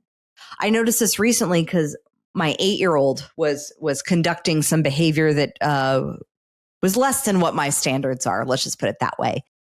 And I was recognizing in myself, I was like, I had this feeling of, ugh, as I would wake up and I'd hear the complaining, or I'd hear the fight already starting between him and his brother. And I'd be like, ugh, and I'd feel that feeling in my body. And I recognized that I would approach the situation with him with that feeling of like almost resentment in a way. And it wasn't until it took about 3 days and I was like, whoa, that is shaping how I'm showing up in the scenario. So what I did to shift it is now in the morning, I immediately, as soon as I see or hear my kids, I'm like, hey, buddy, oh my gosh, there's my amazing kid. And I turn that dial all the way up to 1,000. And you may think this is forced, and you may think this is crazy, or you may think this is manipulative. You can think however you want to think it, but it shifted the behavior. There was a study done with children where they took a teacher into a classroom. And they said, before the teacher went into and taught this class, they said, these kids are not so smart. Like they're going to struggle. They're going to be really hard to deal with. They're like known as the problem kids. Are kind of dumb. And the teacher went in and all the kids got really low grades. They then went in and brought in another substitute teacher. And they said, this class is amazing. They're brilliant. They will blow your minds. They are unbelievably smart. They are intuitive. They are curious. You are going to love teaching them. She went in, same class. The kids' grades skyrocketed because it's all about belief system. It's all about the framing of how you're perceiving. This is crazy because I tell people, right, like the world that we live in is much more energetic than we can comprehend, because, and I like to describe it as like the wind. You can feel the wind, you know it's there, but you can't see it. Mm-hmm. But just because you can't see it doesn't mean the wind is not real. And what you're describing, I think, is just a blatant, energetic, putting out to the universe. Is like shifting the energy or embodying the energy at the root. And you're going in and saying, okay, these kids are brilliant. They're going to do well, and you show up like that. So that is energetic. Is nothing that was seen. It was just it was just done. You know, it was just attracted, right? So this is amazing. I mean, I'm not surprised, but I've never heard of that study, and I think that's fascinating. Yeah, and so that's why when I had that feeling of, I've had 3 days of feeling almost resentful and annoyed that, oh my gosh, they're fighting again, like. Sometimes boys do. And I was like, okay, I'm going to shift this situation and see how my energy impacts this situation. And by dialing it up to 1,000 and being like, oh my gosh, how are my amazing boys doing? What did you create this morning? What are you building? So far, so good. Like, we're just going to say the experiment's working. And but it comes down to the language and how you're framing it. Like, if you see something as a problem, it's going to be a problem. And Albert Einstein said, you can't solve a problem from the same consciousness that created it. But the problem is if you're seeing it as a problem, then that's a consciousness that created the problem rather than the consciousness of solution. Facts. Wow. This is good stuff here. I tell you what, this is an awesome conversation. So how do you help entrepreneurs shift from I am not enough to I am the authority of my reality? So I help entrepreneurs shift their conversations by really looking at how are they talking about their business? How are they talking about their struggles? So entrepreneurs shift. We start by looking at their language first and looking at what are the results that they're creating in their life or in their business that they don't want to have. So one thing is I look at what are the goals? What are their perceptions of what the problem is? What do they think the problem is? And what is actually the problem? That's a big one, because so often when we look at a problem, we'll have an idea of what we think the problem actually is. And we'll say, oh, it's lead generation, or, oh, it's my marketing, or, oh, it's this, but it could be actually, I'm not getting on enough podcasts. I see that one a lot because obviously the podcasting book. But the interesting thing is, sometimes they don't see that it's a messaging. It's the energy that they're bringing to the message. Sometimes it's just a slight energetic tweak of how they're showing up. Maybe they're doing, it's a big thing that I've seen online. I'm sure you've seen it as well, of performative marketing, aspirational marketing, but not necessarily rooted in truth, where they're not actually being honest about where they are, and they're making themselves look farther along than they actually are. That one I've seen a lot on the interwebs. I'm sure you have as well. The internet is, I say to people that 99% of people out there on the internet that showing you how great their life is and how well they're doing are all fake, right? So I totally concur with that. Totally. Yeah. My friend Amanda Kaufman, she is my bestie, my business bestie. We are fortunate to have kids in conversations that are the same age, husbands the same age, and all that. And she told me this one little rule that she lives by, and I was like, oh my gosh, I'm borrowing that. And so I have to give credit where credit is due. And she calls it the rule of 20%. And 20% of what you see online is actually a person's life. And it's not saying that they're hiding necessarily the other 80%, but they're showcasing the highlight reel of the best 20% versus the daily struggles, the challenges, the things that happen underneath the surface.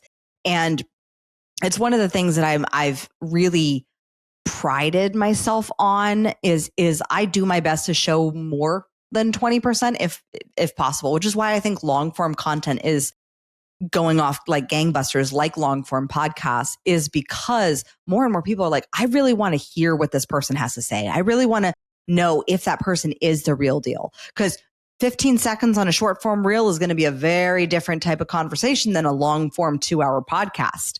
You're going to really get to know someone for 2 hours. Like, you've gotten to know me. I'm a mom. I'm like working with a baby at the same time. Like, we're going to show you the full behind the scenes actions of what happens, versus like on a reel, I might show something of like a highlight. Oh, you see me run a marathon. Oh, wow. But you don't see the hours I spent pouring into training for it.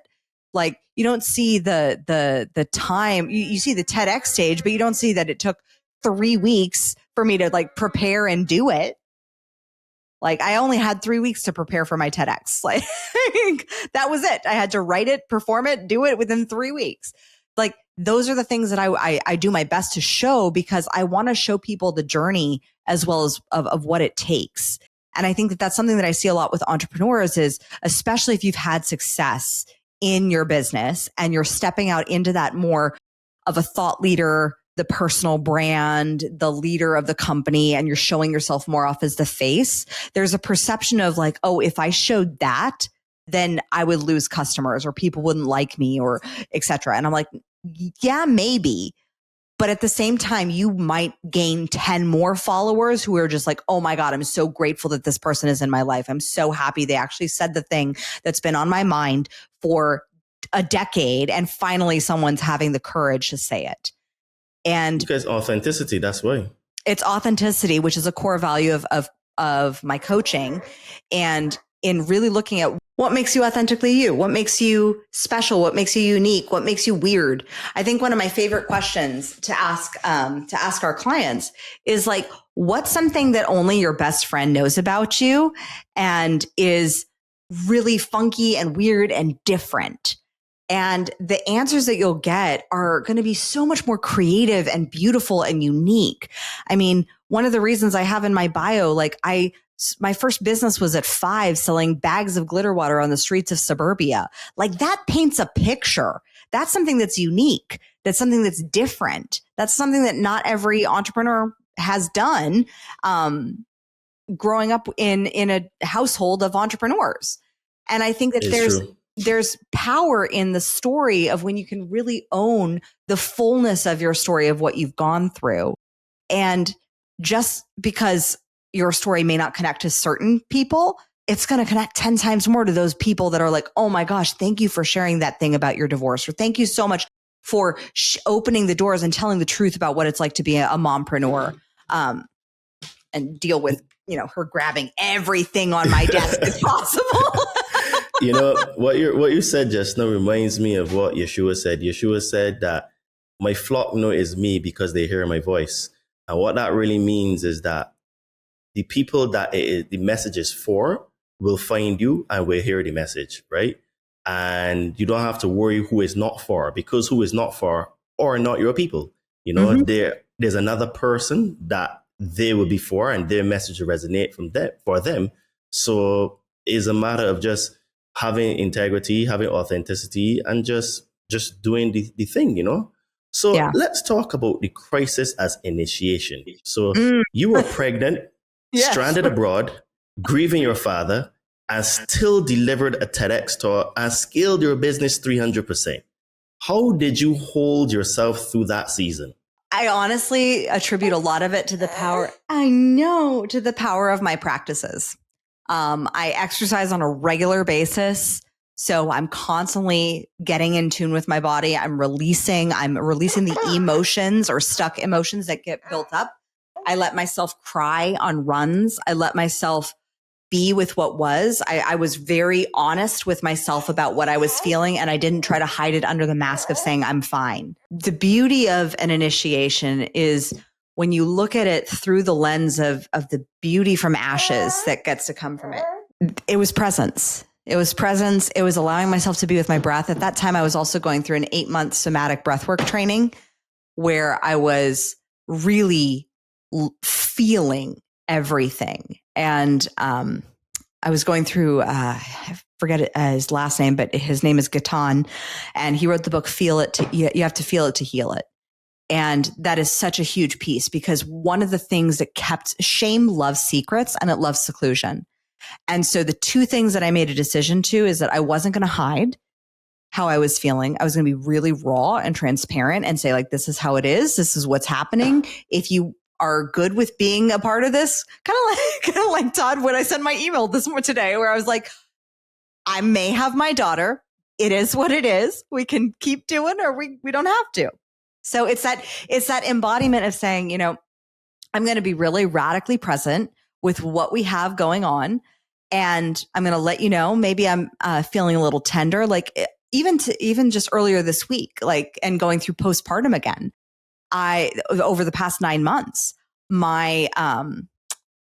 I've hopped onto calls and someone is like, oh, how's everything going? And I am no bullshit about what it is. I'm like, I'm feeling a little tender. And they're like, oh, and sometimes people will be open to holding space for that. Sometimes they'll need to brush through. I'm like, can you just give me a moment? And then I'll just take a moment, take a breath, and then we'll refocus and pivot.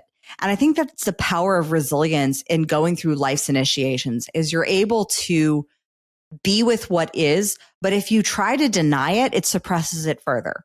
If you try to push it down, it only builds up like a volcano and will expel over everyone in not the best scenario. So you got to tell the truth. First and foremost, tell the truth about where you are, what's going on.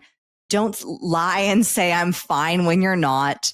Be truthful and honest with where you are. And that doesn't mean also give up all semblance of professionalism, because I've seen that as well, where it's like overindulgent, almost like a toddler who's like oversharing. Let me just like cry and wail all over. It's like, no, we can be honest about our feelings without being indulgent to letting them become our excuse. It's true. So what did free birthing your child in a bathtub teach you about trust, sovereignty, and feminine power? Women are goddesses. Like, if you are blessed to have a woman in your life, whether it's your mom or your partner or your wife or your sister, like, women are just incredible. I am blown away. I look at all three of my kids. I'm like, you came through me. And each of my births, because I've had all 3 natural childbirths, and each of them was different. Each one taught me new things. Like, this little lady taught me to really heal and look through other people's perspectives. She healed my relationship with how I was born, which I was born via C-section. And that experience with each of my children's birth, it is a portal like nothing else. And I have had friends who have done all forms of plant medicine, and then they go through the natural birth portal and they are like, this is next level. Nothing compares to it, because you're literally bringing a spiritual being into physical reality. And it is the most powerful and intense experience that will teach you the most lessons. And it's a beautiful experience for those who choose to do it. My first son, he taught me all about fear, very much so. And I learned that through every one of life's contractions, the more you hold on to a past fear of how painful it could be, the less likely it's going to, the slower it's going to take, versus when you cheer on the champion and champion the challenge. And when I recognize, wow, my son, this is his first time working hard, like physically working hard. And I'm like, oh, I've had 30 years of this. Like I've had 30 years of intense physical work. Like I can do this. I started cheering him on to come down the birth canal. Game change. I switched from ego into service. The same was true with my second son. My second son, that was a moment of recognizing, because my midwife was on her way. She was driving, and my second son just decided to come so dang fast. My husband didn't even have the birthing pool set up. And he was like, okay, what do we do? And so I had my midwife coaching me on the phone as I am like, I think it's time to push. And I had to trust my body's knowing, and just know that my body, like when I had the conscious reasoning of, nobody here has given birth before. Like nobody here knows how to give birth. And then right after I had that thought, I've given birth before. I know how to do this. I can do this. And I had my doula, who was that was her first time being a doula. She was my massage therapist throughout my pregnancy. She was there supporting and just being a wonderful support and nurturing and guide and like helping massage my back in between contractions. But she, I said, is there a head? She looked down. She's like, oh yeah, there's hair.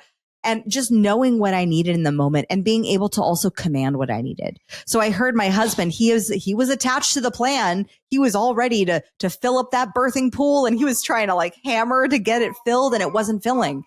And I said, surrender the plan. I just need you here with me. Fill up the tub. Let's birth, this baby's coming now.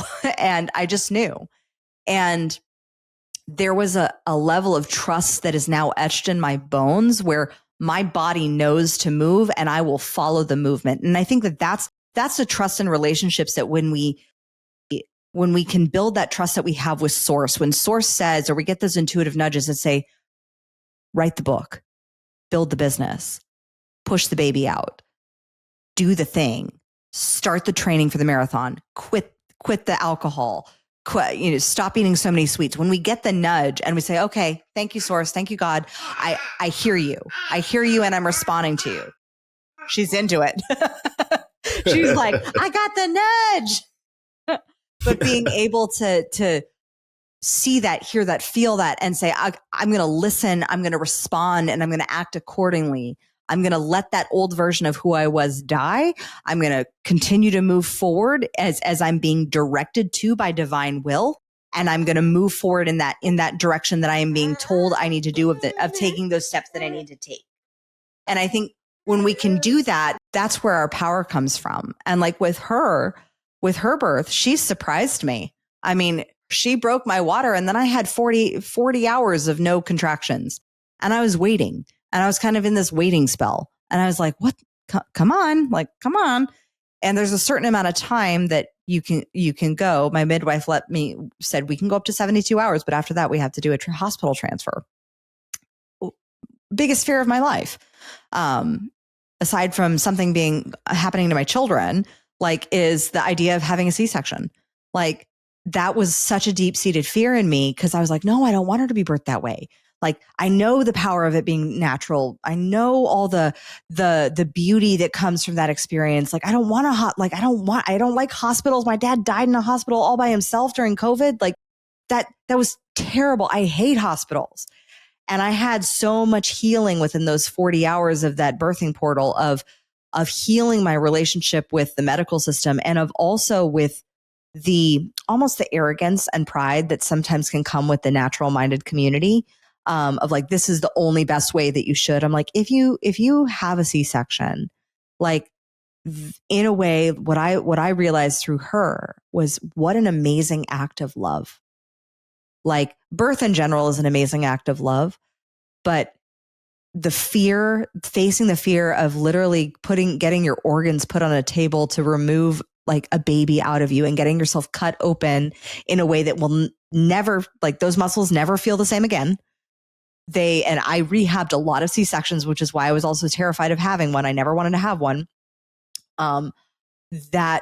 That experience of like, wow, that I got to have a conversation with my mom and like thank her. I was like, you committed the ultimate act. You were willing to literally have your body sliced open to the world. And I was so grateful for that, because the joke was that I was born angry because I didn't get to come out the way I wanted. Control freak from the beginning, right? Like, I didn't get to come out the way I wanted, but I got to recognize from her perspective, wow, what an ultimate act of love. And she got to witness from her perspective the beauty of natural childbirth and not letting other systematic programs of the medical institution come into play into the birthing sphere that has been done since the dawn of humanity. Like, women have been birthing babies. Yeah. And like, yes, the Western medicine has its place in emergency handlings, but the amount of emergencies is so small compared to what the C-section rates are. And so, yes, I'm a huge proponent of natural birth. Yes, it is a major initiation, but I think the biggest part of it and why it goes back to our earlier conversation, Todd, about the desire for ease and this cultural chasing of ease and convenience, and have the baby come on your time and have, let me just not feel any of the discomfort. But the discomfort of labor prepares you for the discomfort of motherhood, of parenthood. It is uncomfortable being a parent. There are times that your arms are going numb and you have to pee, and yet you're still not getting up out of the chair because you know that baby's asleep, and you're just gonna have the baby be where she is, and that's fine. And there is a discomfort that comes with all things that are a worthy endeavor. And I'm a huge proponent of exploring a natural childbirth if you're feeling the nudge to do something that women have been doing for thousands of years before the medical industrial complex kind of took over. Yeah, before at the beginning of time, really, women have been squatting and giving birth. You know what I'm saying? Squatting in fields. Yeah, absolutely. So most people collapse under stress. You expanded. What did you discover about who you are? I mean, the potential of capacity. And that is my mantra now, is I am just parenthood, birth, business. It expands your capacity. It's funny. I was giving a talk to a group of sorority students at Texas University, and we were talking about stress and mental health and mindset. And I asked the room, I said, like, who's stressed? Like, who's experienced stress? And every one of them raised their hands. They're like, oh my gosh, and midterms and all this. And I was like, you guys will be so surprised that stuff isn't going to matter. You're going to look back at this time that you were quote unquote stressed and be like, oh my gosh, that was like a walk in the park. And I said, because I guarantee you, the version of you who is holding more, who has more wealth, who has more relationships, who has a fulfilling family life, who has an amazing marriage, she is holding probably a lot more stress than you have. She's just gotten used to dealing with more. And I always go back to the principles of the body, because it's so beautifully and perfectly created. You don't immediately go to deadlifting 150 pounds. You'd break your back. But you start off like maybe 150 pounds is a little low, but like you start off small.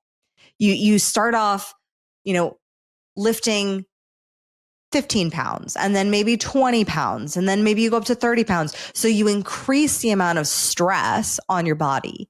If you immediately threw someone into a high pressure business situation, managing a multi-million-dollar company and multiple children, then they're probably going to fail if they were because they hadn't been trained to withstand that amount of stress. So trust that when you're going through a stressful time, I just call it training. I call it training. I'm like, oh, I'm in training to expand my capacity. That's my job, is I am training to expand my capacity. And that's the mantra that I focus on, is I'm like, I'm expanding my capacity, be a little beyond my comfort zone. Because you don't want to go too far into like where you paralyze yourself with, oh my gosh, I'm so overwhelmed. But we want to look at the stories of overwhelm that we're telling ourselves, because frequently when we experience stress, we start ending up telling ourselves in our heads a story of overwhelm.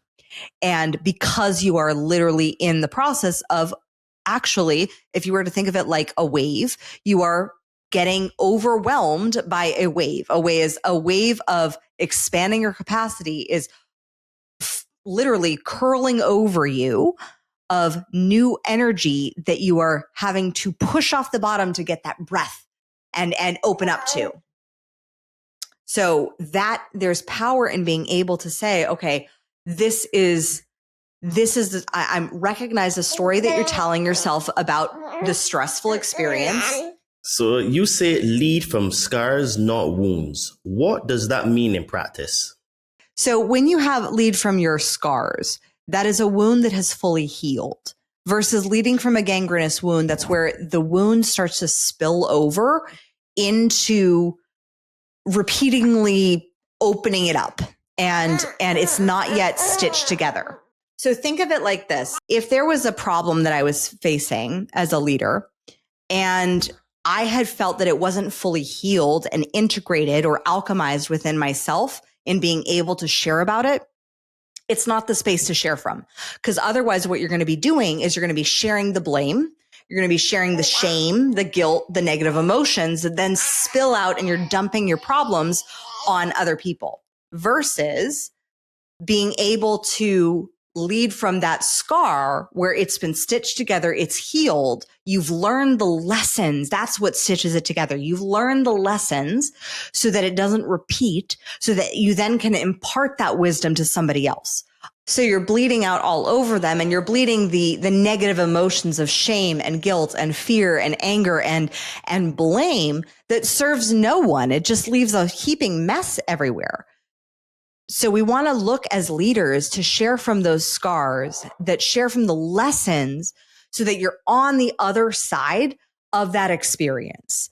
So, and it doesn't have to be fully healed. Sometimes in the sharing process, there is that piece of healing.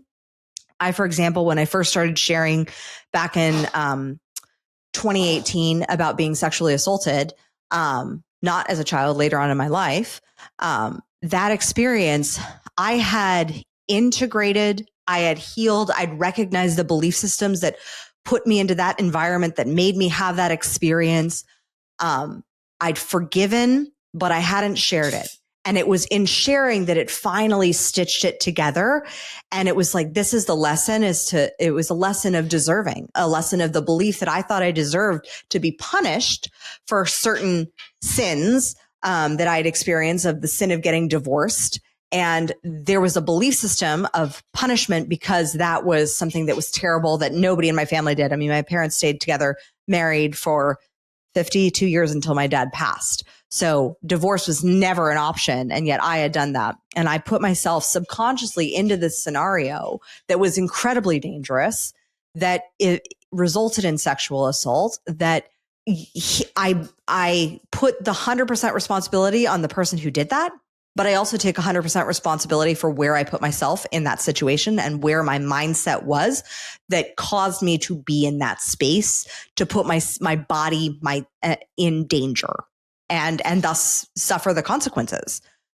But I started sharing that on a podcast in 2018, and it came through in such a powerful way. And I knew it was the thing to share, because as soon as I said that, the podcaster goes, "Oh my God, then I guess you could say that happened to me." And I was like, oh, and I needed to share that because she had not fully stitched together that scar. And so by me sharing and healing the lesson, she had the opportunity of being able to have some stitches to then go do her healing. And that's the power of sharing your story. But you want to share your story from a place that it is a scar, not an open gaping wound. Like, for example, even the story of and it doesn't have to mean that this takes a ton of time. Like the challenge with my son was just a couple days ago. And yet we pivoted really fast because of the shifts that can happen. You can speed up your timelines. Lessons don't have to take a long time. It's true. And I think that the more that you are able to find solutions to challenges, the faster it takes to find the next solution for the next challenge. Because I think that what happens is that there's this knowing and trusting and believing and doing that you will always get through. And I always tell people that as long as the time down, quotation marks down, is reducing, it means that you're actually making progress. And I tell this to my clients all the time, that if this X thing made you feel down for 3 days, and then the next time you were only down for 2 days, cha-ching, that's a level up. That's a win. So keep stacking your wins. And that's one of the things that is very prevalent in my coaching as well. So why is emotional labor the real work of entrepreneurship, and what happens when you avoid it? Well, emotional labor is like physical labor. And while men may not be experiencing the physical labor of birthing a child, I know women who have had a child will feel this experience. So the emotional labor of giving birth, it means going through those emotions. It means allowing yourself to face the fear, face the pain. Because that's the thing about shame, is it loves secrets and it loves seclusion. So the more you try to hide it, avoid it, deny it, repress it, the more it's going to show up unconsciously in your surroundings. Whereas if instead you choose to show and show up for it, face it, say, okay, what is unconsciously manifesting in my surroundings that I don't like? Okay, why don't I like it? What are the emotions that I need to face? That then creates the shift. So it's being able to face those emotions, those negative emotions, and then allow them to process through. Because I love the work of Dr. David Hawkins, and I'm sure your audience is familiar with it as Conscious Minded, is the map of consciousness. It's literal.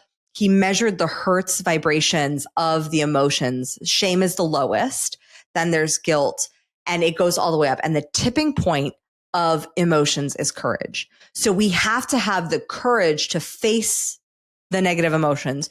The quicker you start having the courage to face them, or to face the thing, or to face the belief system, that's how you can actually pivot and things speed up faster. But what happens is sometimes we'll take an action that is actually dancing around facing the problem. I see this all the time with entrepreneurs.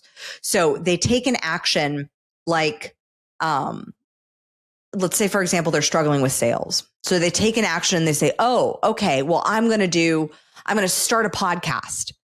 Okay, well, unless that podcast has a specific strategy, or I'm going to post more on Instagram.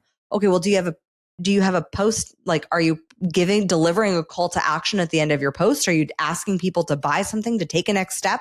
Is there a furthering of the conversation? Is there a sales? Are you making an offer? If there's not that offer being made, then what you're doing is you're dancing around the problem. You're saying, oh, I'm just going to busy myself with more things. I'm going to do more things. I'm being called to write the book. And only you will know what that true act of courage is. I discovered this when I was in 2016, after I'd gone through my NLP and timeline therapy and hypnosis training. I looked at what I was truly scared of, because like I said, I had a sparkly turd of a business where it looked really pretty on the outside, but it was not actually profitable or generating pretty much any revenue. And I looked at it and I said, what is the one act of courage that if I did that, it would create a ripple effect for the entire company? And I was like, oh, probably make some offers, ask for a sale.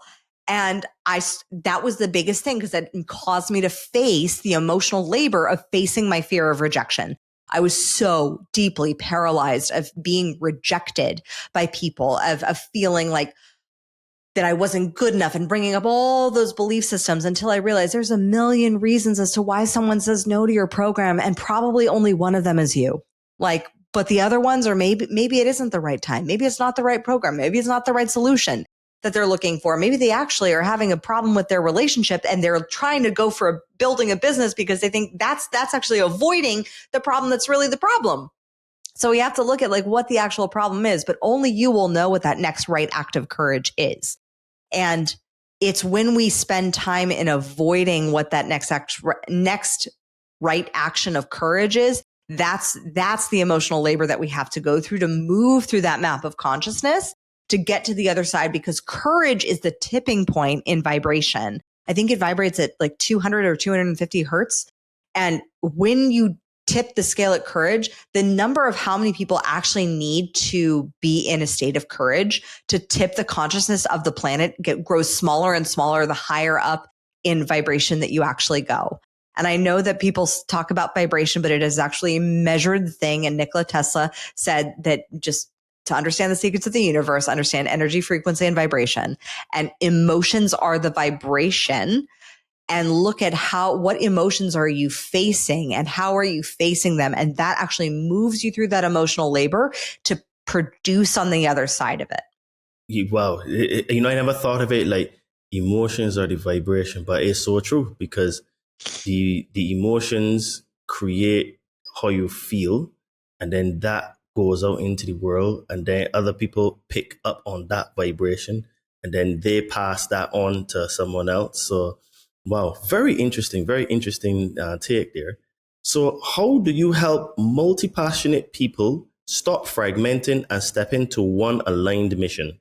We first start with an assessment of looking at where they are now, where they want to be, and where they are fragmenting. Like a lot of times people will fragment, especially high achievers. They'll have their career box, their business box, and then their relationships box or their health box.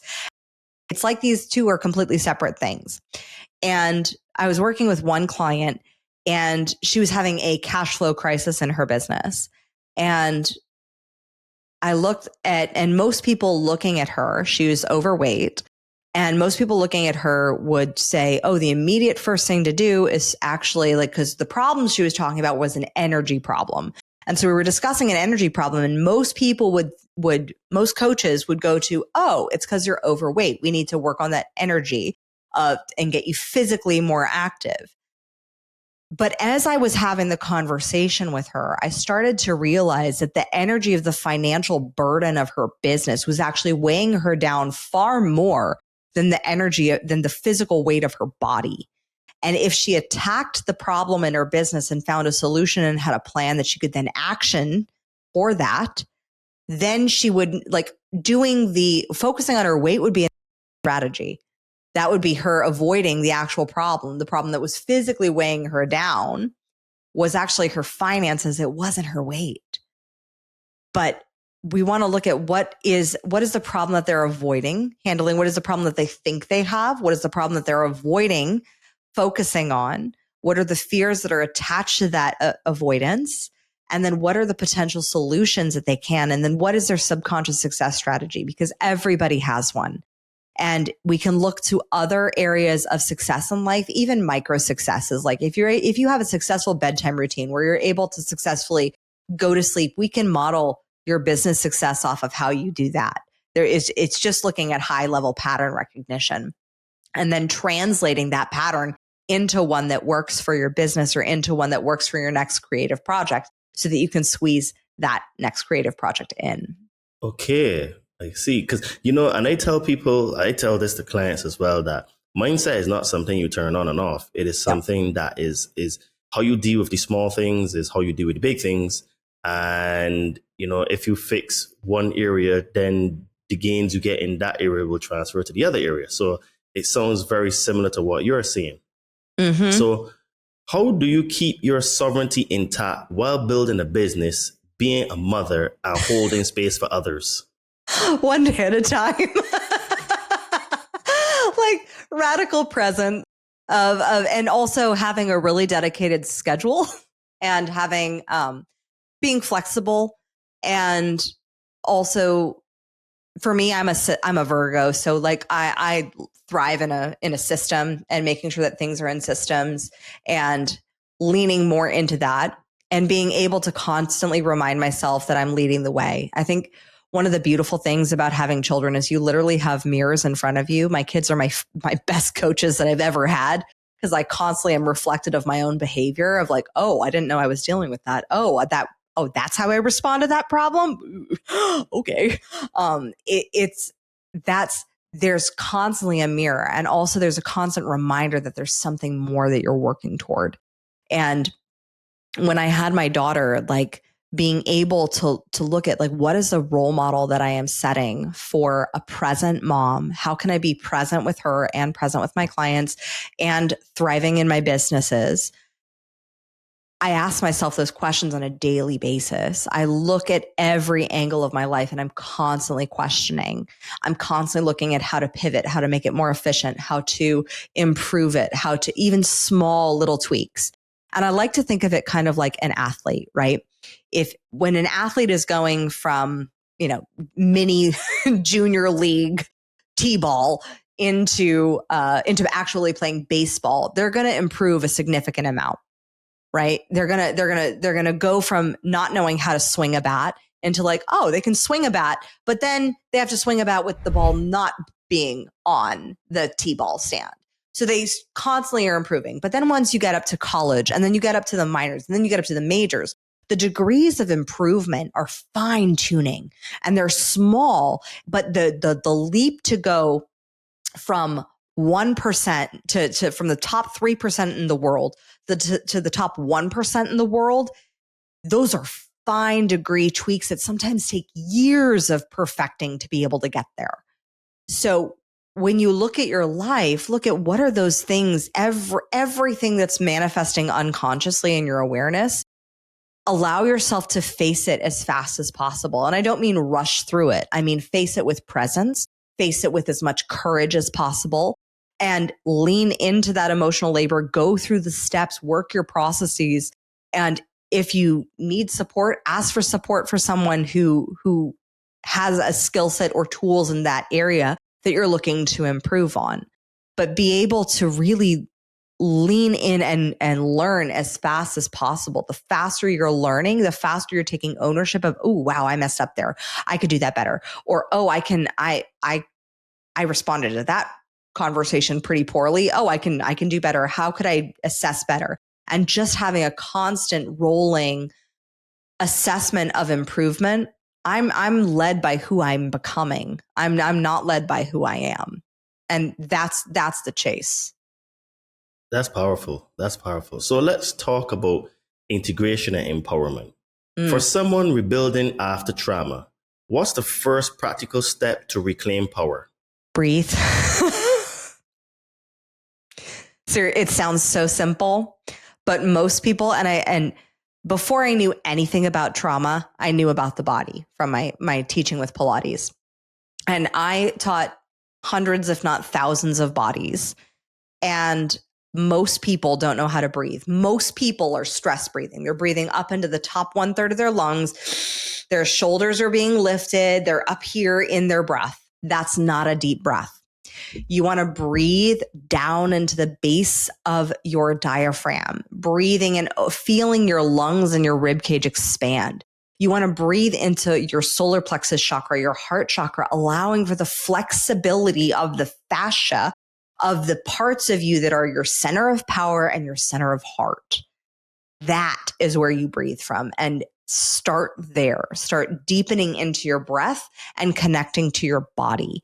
Because a lot of mindset work, when it's not embodied, you can journal 15,000 times about how much money you want to make or what life you want to live or what relationships you want to have. And I do recommend journaling what you want. But get embodied into your body, because it's hard, especially after trauma, especially as someone who has experienced 2 times sexual trauma. The body sometimes doesn't feel safe. It doesn't feel like it's a safe place to be because it's been abused.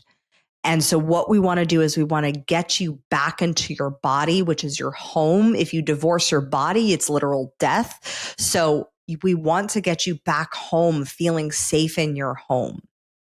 It's kind of like, I told you I dated some winners. So one of my ex-boyfriends robbed my family home of about $100,000. Yeah, winner. Levels. Wow. Levels, right? And when your home has been abused in a way, like there's a feeling of like, do we need to add an extra security system? Do we need to put some protection? So there's some new boundaries that kind of need to be put in place. And so for me, what I did with my body in helping me feel safe in my body was I learned self-defense. I got an education in how do I protect myself so that this doesn't happen again? How do I train myself and my body so that I can defend myself, and I can feel safe in my body? And I learned self-defense. I took Krav Maga for, I think, about 2 years. And I'll tell you, like, I will always remember that test. It was a 4-hour test just to get my yellow belt. So when my 8-year-old comes home and he's like, I got a gray belt in jiu-jitsu, I beat you, Mom. I'm like, your test was 30 minutes. Like, we are not going to even talk. Israeli Special Forces combat training is Krav Maga, and they do not mess. Like, they do not. No, this Krav Maga is serious. I've done 2 classes of it before, so it's levels. Yeah, it's levels for sure. And so I had to learn how to feel safe in my body. So I learned that through the physical somatics of breath, through training my parasympathetic nervous system, and through actual physical safety of learning how to protect myself. So if you've experienced any form of physical, sexual trauma, then that is a place to start so that you feel safe and so that you can be embodied, because the body does keep the score. Then from there, just look at what you want and really be honest. Like, what do you want? And if you haven't gotten what you wanted, I don't believe in spiraling down the why rabbit hole, but definitely look at, like, what is it that you believe that has been stopping you? Because you're going to get a lot of excuses. You're going to get a lot of reasons. You're going to get a lot of potential actual problems that you may need to face, or like legitimate limitations of like, oh, I don't have the time, or I don't have the support at home to be able to go for this goal. Okay, well, then we need to build a support structure to be able to do that. But look, I always say, start out with what you want. And so often people are so good at listing off all the things that they don't want. They'll say, oh, I don't want my partner to be this. I don't want to experience this. I don't want to be broke. I don't want to do this. I'm like, yes, that's great. List all the things you don't want. If you really, really struggle with focusing on what you want, list everything that you don't want, and you can chat GPT it, put in that whole list, and say, what's the opposite of this? And then it'll be the opposite, and you'll be able to see what exactly do you want. Because your subconscious mind is the go-getter. It's going to go after what you're focusing on. If you're focusing on what you don't want, it's going to bring more of that crap into your life. Rather than if you focus on what you do want, then that it's going to bring more of that into your world. And then comes the next step. You have to have the courage to claim it. I see. So where do people unconsciously give their authority away without realizing it? Everywhere. Oof. To their caregivers, to the government, I'm hearing it a lot right now of like, oh, the economy. I'm like, the economy is simply the movement of money. Who's to say it can't move in your direction? And the velocity of money as well. Yeah. And the velocity of money as well. Exactly. It's like, it's just the movement of money. It may be moving in one direction. That doesn't mean that it has to move that way for you. So let's look at what the belief system is around that. Like you can get any place where you are ascribing blame, the government, the systems that be, the economy, your partner, your spouse, your kids. It took me several years, and I have always lived by this credo, or at least I thought I did. And I'm going to be radically transparent and share from a scar that is was the most shameful when I uncovered it. For years, I have said your kids can either be your asset or your excuse. Your kids can either be your asset or excuse. And I'm like, my kids have been the fire that lit my business into the stratosphere. Like they have been the rocket fuel. Every child has ignited another level of possibility for my businesses. But over the past year, I would say 2023, I was dealing with a lot of grief, a lot of kind of like the sediment was settling from just so much transition and so much. And I didn't realize that I had started blaming my kids. And we had ended up in a cash flow crunch in 2024. We pivoted successfully, made a full turnaround, but it wasn't until I took ownership.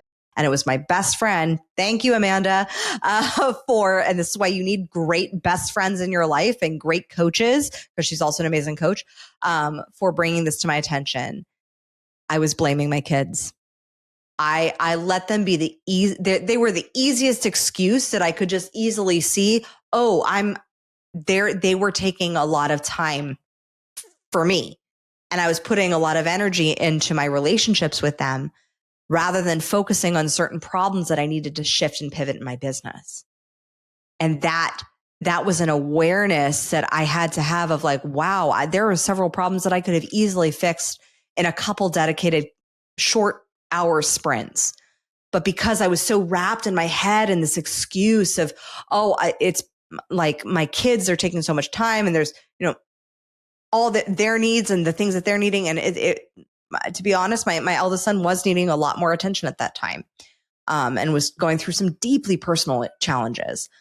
But at that same time, I had to recognize and take ownership with it. Wow, I had started a shift from seeing my kids as an asset to blaming them for the progress and the cash flow crisis that we were in 2004, and that 2023 kind of led us into.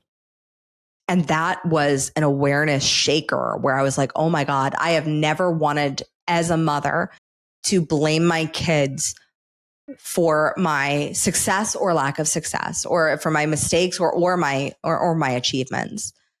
And in recognizing that shifted everything, where I stopped letting them be my excuse. And I started building in systems and structures that allowed me to feel supported so that I could do both. I see. Well, I just realized you just have to take responsibility for everything in life, because if not, you become the victim, and victim mindset just doesn't promote growth. You can't come out of your comfort zone. You can't take critique. You can't move. It's just, allows you to just stay in one place all the time. And you also have to look at it was in part a blame, but it also was a legitimate limitation. And so there was a great quote, and I'm going to completely misquote it, from Ed Milet's book, The Power of One More. But he said, really look at what your excuses are and look at what is actually a legitimate limitation. And that's where I get that language, because I'm like that when I read that, I started crying, because I was like, I was blaming them, but it was also it wasn't an either or. It was a yes and. It was both. It was yes, I was blaming, but also yes, I had, in the way the schedule was structured and how we were operating as a family, it was a legitimate limitation. And I didn't want that to be, because I value being able to do both. I love serving my clients and I love being with my kids. And there's a dance to parenting, to where, and running a business, to where, how can you optimize the margins of motherhood? How can you optimize the spaces? And how can you say when you actually just really need a break and actually are at a space where you actually really are burnt out and tired, and honor that space of like, okay, wow, I actually, the limitation that I'm facing is actually just complete fatigue and burnout. And so how do I build a system to support myself around that? Okay. So why is reconnecting to childhood passions a gateway to purpose? I love that. I got a tattoo on my arm. It says, just run through it. And when we were moving from California to Texas, I had the honor of going through a whole bunch of stuff, and I found a whole big thing of videos and all that. And I found this one video of me, and when I was 4 years old, and my mom we'd had this whole story of this water forest that we were running through, and there was a witch, and there was like a whole drama that was going on. And my mom was like, how are you going to do it? How are you going to get through that forest, the forest of water? And I, with the most precocious smile and in my little tutued bikini, put my hands on my hips and I said, simple, you just run through it. Because there's a magic that happens with 4-year-olds and 5-year-olds. And in that time during the imprint period, before they have fully formed subconscious mind. So in psychology, they've studied that it takes until the age of 7 for the subconscious mind to be fully formed. And by then you have about 95% of your programming is formed by the age of 7. So sometimes your inner 7-year-old is running your business. And it's the 7-year-old who's now distorted, deleted, and generalized a lot of memories and turned those into belief systems and whatnot. And for positive or negative. But when you can look at, yeah, that's a lot. And so when you can look at the 4-year-old, 5-year-old version of you of who you wanted to be and what you wanted to do, that is the most untainted, unadulterated, literally unadulterated version of you that's the version of you before you adopted any plagiarized program of what was possible for you. Because a lot of times, fortunately, I didn't run into this too much because my parents are like big on belief systems and they always championed what I wanted to do. But not everybody is lucky like that. And some people, you say, oh, I want to be an astronaut. And they're like, yeah, you might change your mind when you're older. Or, oh, I want to be a screenwriter in Hollywood. And it's like, do you really want that? That's really hard. And so we get like adults who are projecting their jadedness because they didn't get their own dreams onto children. But at that age of 4, 5, and 6, they're not really, they're hearing it, but they're not really hearing it. I mean, my 4-year-old, he has this really fun animal that he's created. And he's like, he's very adamant. He's like, I am a kangaroo speed cheetah cat. He is not messing around. Like, don't call him a dinosaur. He's a kangaroo speed cheetah cat. And when we can honor that uniqueness of who that, like his first sentence was, I climb. I was like, oh crap. So I was like, and he climbs everything. And now if I were a parent who didn't honor that and see, wow, those are some of his God-given talents. Those are some of his God-given gifts that my job as his parent is to help steward those gifts and to help him learn the skill sets that can steward those gifts to serve the world. That's it. That's just my job. That's how I view parenting. As a child, for me, I wanted to be a princess. I wanted to be a queen. Well, now I've created a company called Crown Yourself Coaching and another company called Communication Queen. And then our publishing company that only publishes my books is called Reign Together. So everything has that archetypal queen energy to it. And on top of it, I'm obsessed with focusing on what is a generational impact around what I'm doing as a leader, as a representative for my kids, for how what we do in this lifetime will echo for multiple generations. That's how queens and empires think, is in building in generations, not just in their own lifetime. And so I had that audacity when I was 4, 5, 6 years old.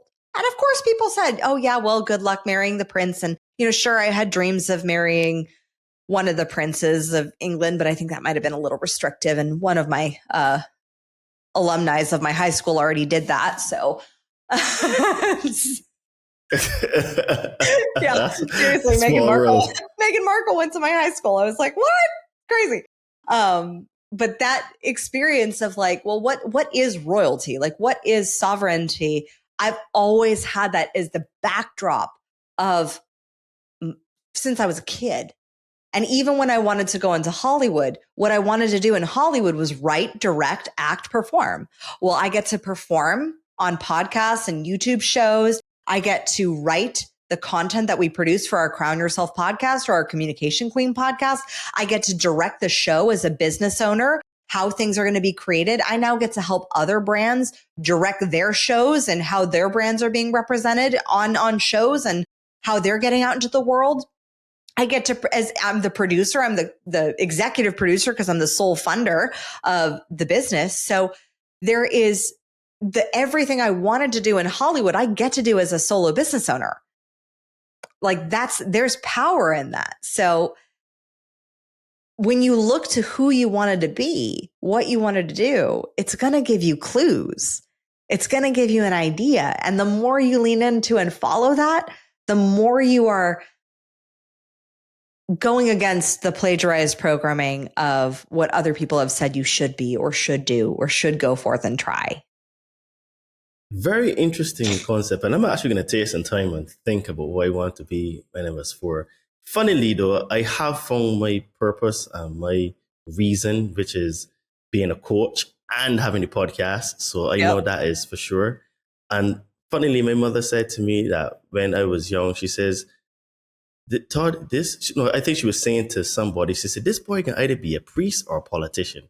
Now it became neither, but what it is that the stage presence of being a priest or a politician, I end up acquiring through the jobs that I did as a civil engineer and then speaking on stage at the Acapulco conference and stuff. So, I ended up being similar and doing something that helps, touch, moves, and inspires people to change their lives, which is what technically a priest and a politician is supposed to do. Although those are two defunct organizations that don't have the best for humanity at hand, but which is another conversation. But the same sort of like embodiment of that character I ended up becoming. So I'll have to, when I go home to Barbados soon, I'm going to have to ask her what it was I said when I was 4, because she always remembers all those cool things like I used to say and stuff.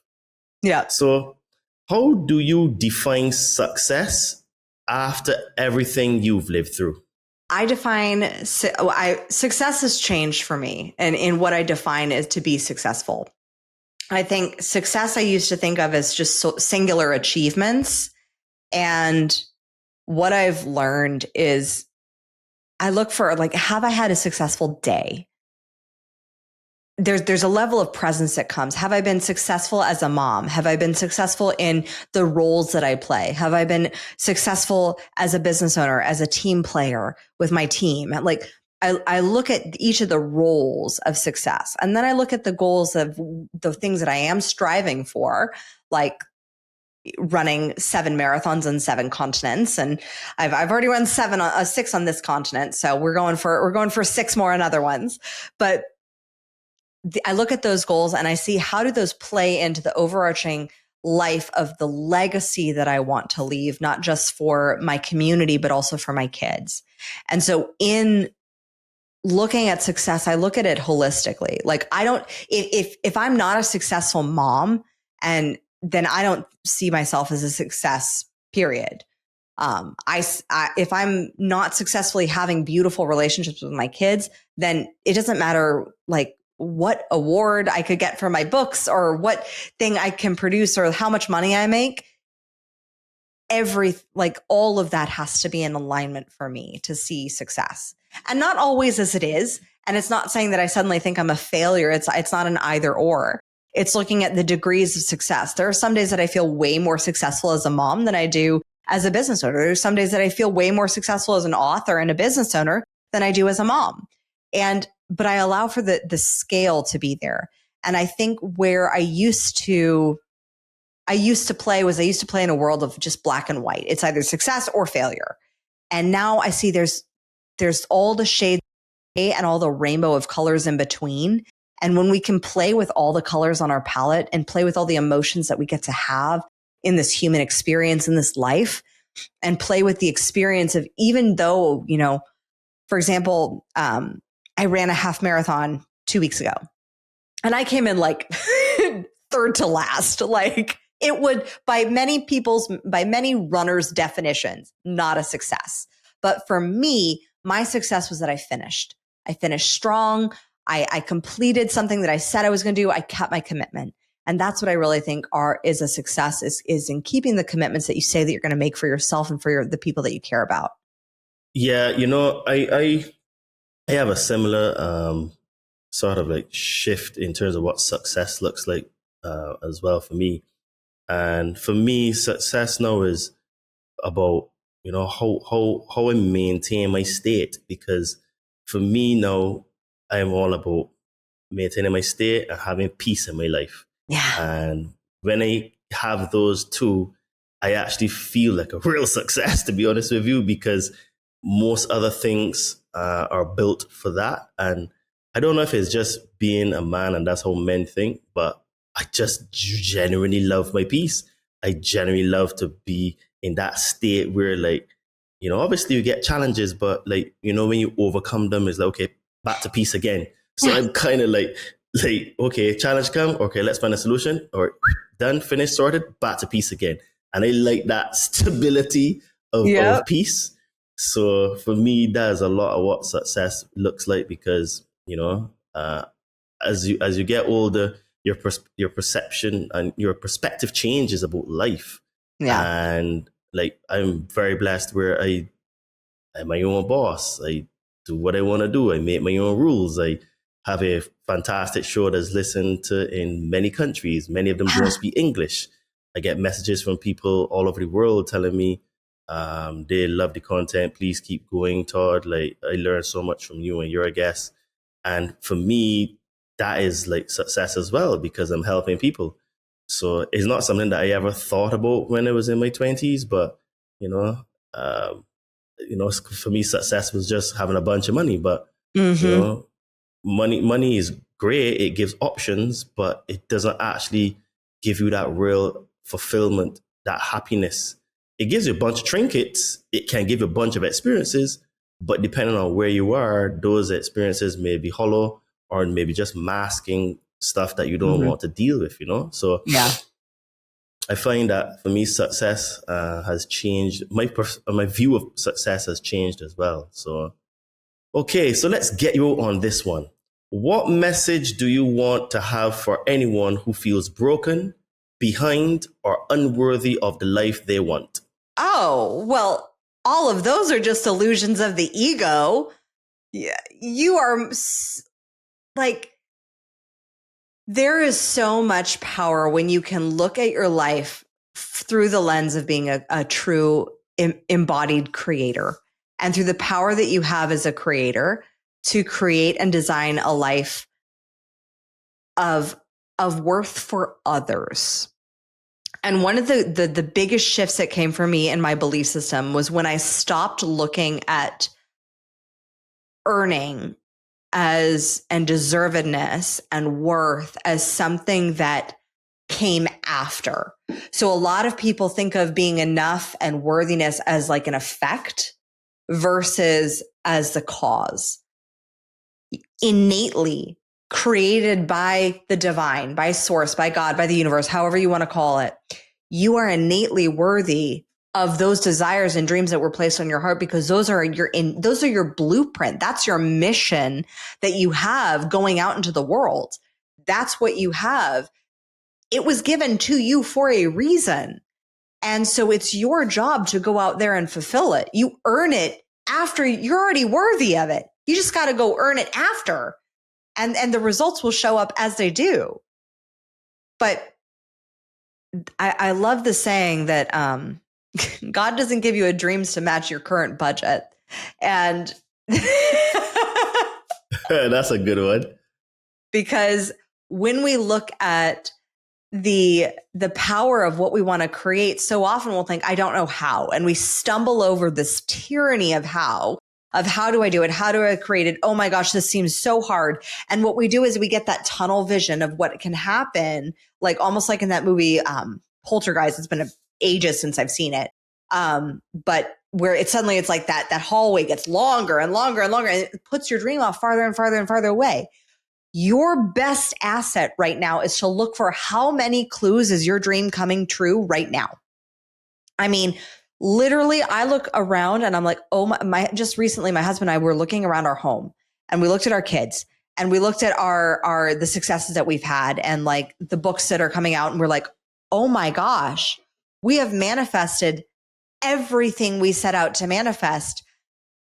Now we just got to go bigger. Like we went forth and we did the things that we had set out. It didn't come in exactly the form or the way or the plan that we thought that it would come into, as we know, as we've talked about with planning, but it came in perfect divine timing, and each piece fell perfectly into place. And it all came from leaning into curiosity, desire, and honoring those intuitive nudges that came through, and then saying, oh, wow, that's coming through. It's scary. I don't know how, but I'm going to take action on it.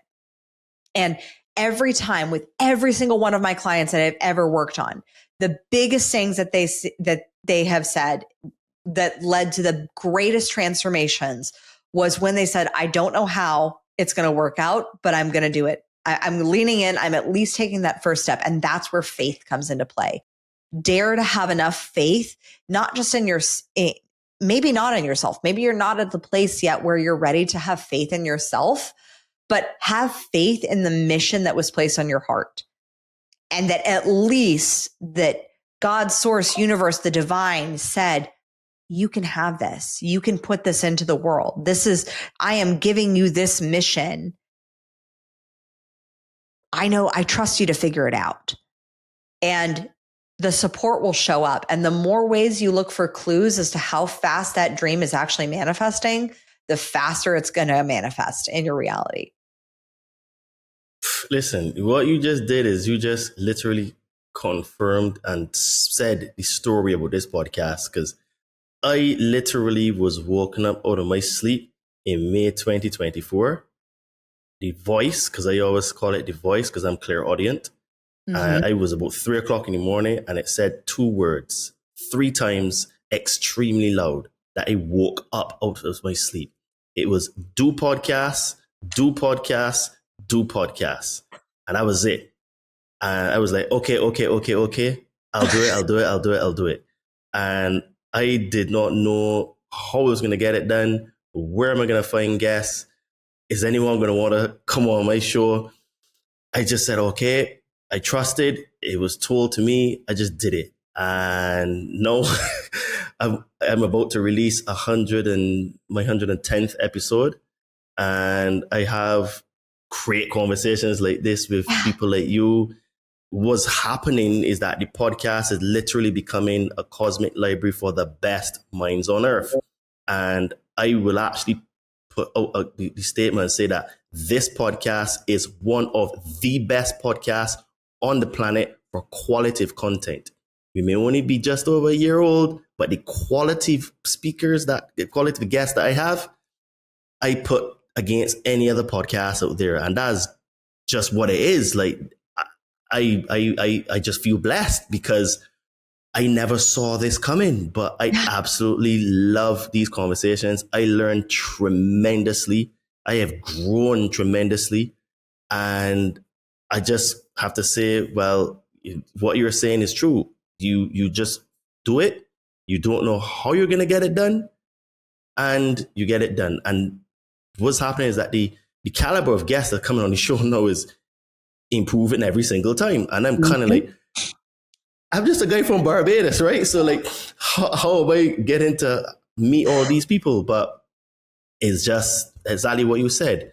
If you're told to do it, just do it. And the universe, source, God, whatever word you want to use, will do the rest for you. And that is literally what's happening. So I'm just sharing that to confirm exactly what you said. And for people that may feel a calling, people that may have this burning desire in themselves to do something, lean into your edge, come out your comfort zone, just do it and just trust. Because comfort zones are the places where dreams and goals go to die. Yes. You will get no level ups, no improvement, no growth from a comfort zone. You know? And the beautiful thing is, I'm sure your audience is familiar with the law of karma, the law of cause and effect, right? It's like, so we know karma, do unto others as others do unto you, all like the golden rule, basically. But there actually is a deeper layer to that universal law. And it's the law of the things that you don't do. It actually stacks up negative karma. So if you have had that desire in your heart to go do something and you like, let's say, for example, you didn't answer that call or something. Because I didn't. When I had the initial call to write my first book in 2016 and I got tripped over the how and I stumbled and fumbled and I have a half written book in my Scrivener file. I have at least 3.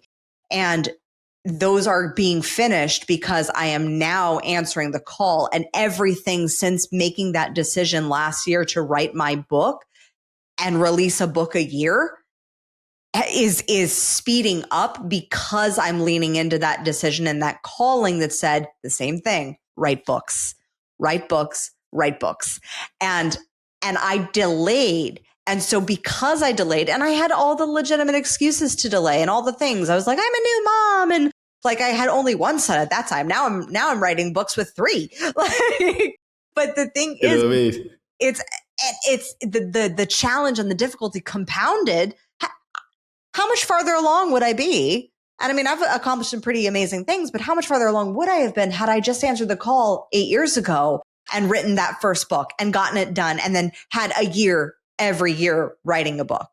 I mean, I don't like to think about it in terms of regret, but there was negative karma that was stacked up, and now it's sped up and cleaned up since I've answered the call. But by not leaning in, by delaying, by not launching the thing, by not selling the product, by not putting yourself out there on podcasts, by not doing the thing that you feel that you're called to that you're called to do, like that internal pull is saying, go forth, and it's divine will. If you don't lean into that, you are denying the voice of God. Wow, that is a very interesting distinction. The karma of not doing things negatively stacks up. Damn. I tell you, right, like the stuff that I learned on this show blows my mind, to be honest. Kimberly, this has been an awesome conversation. I knew that we would probably go a little bit over the 2-hour mark when we first spoke off camera. So, but the thing is, I don't mind that because I'm all about the quality of the conversation, and you definitely shared a lot of powerful stuff with the audience today. So with that being said, please tell the lovely folks at the Conscious Man 7 where they can find you, what you up to. If they want to work with you, can you help them? If you have any courses, plug your books and all of that great stuff. If you love this conversation and you want to go deeper, I would love to invite you to head on over to the Crown Yourself podcast and tune in to content that really is pulling at consciousness, but combining it with entrepreneurship so that you grow faster. And if you love this conversation and you're like, I want more of this, I want to be in a community of action takers, then just head on over to crownyourself.com/the-collective. And that is our fast growing community of courageous leaders, visionaries, and action takers who are boldly stepping forth. It is not a curriculum. I think most people know what they need to be doing and just are avoiding doing it. And this is the community where we get ish done, and we go forth and we take that courageous, bold action. And I am in there actively showing the courageous, bold actions that I'm taking as well, because we're all on this growth path together. And if you're loving this and you're like, I'd love to be on podcasts, I'd love to figure out how to get more visibility because you're feeling that internal call to sell more of your book or to put out that podcast, then head on over to communicationqueens.com and just click the button that says get booked. And I look forward to having a conversation with you around what podcasts can do for you. Because if you're like, I love this conversation, I have things that I would like to add to it, then podcast might be the source for you. And you can also grab the book, Make Every Podcast Want You, at makeeverypodcastwantyou.com, and get that as well as your gateway into the world of visibility and showing up for your dream and being that leader, that thought leader, that conscious leader who's stepping into beating the drum for consciousness and the awakening that is happening in this world. And with that, I just want to say thank you so much. If you love this episode, please also drop me a DM personally on Instagram at Spencer. I answer all those DMs personally. My business ones are answered by my team, but this one, I answer all of them personally. So if you love this episode and you found me through that episode, then head on over to Kimberly, Instagram.com // there's an 8-year-old behind me. Buddy. You did. And I will see you over there. Welcome to mom life. Awesome.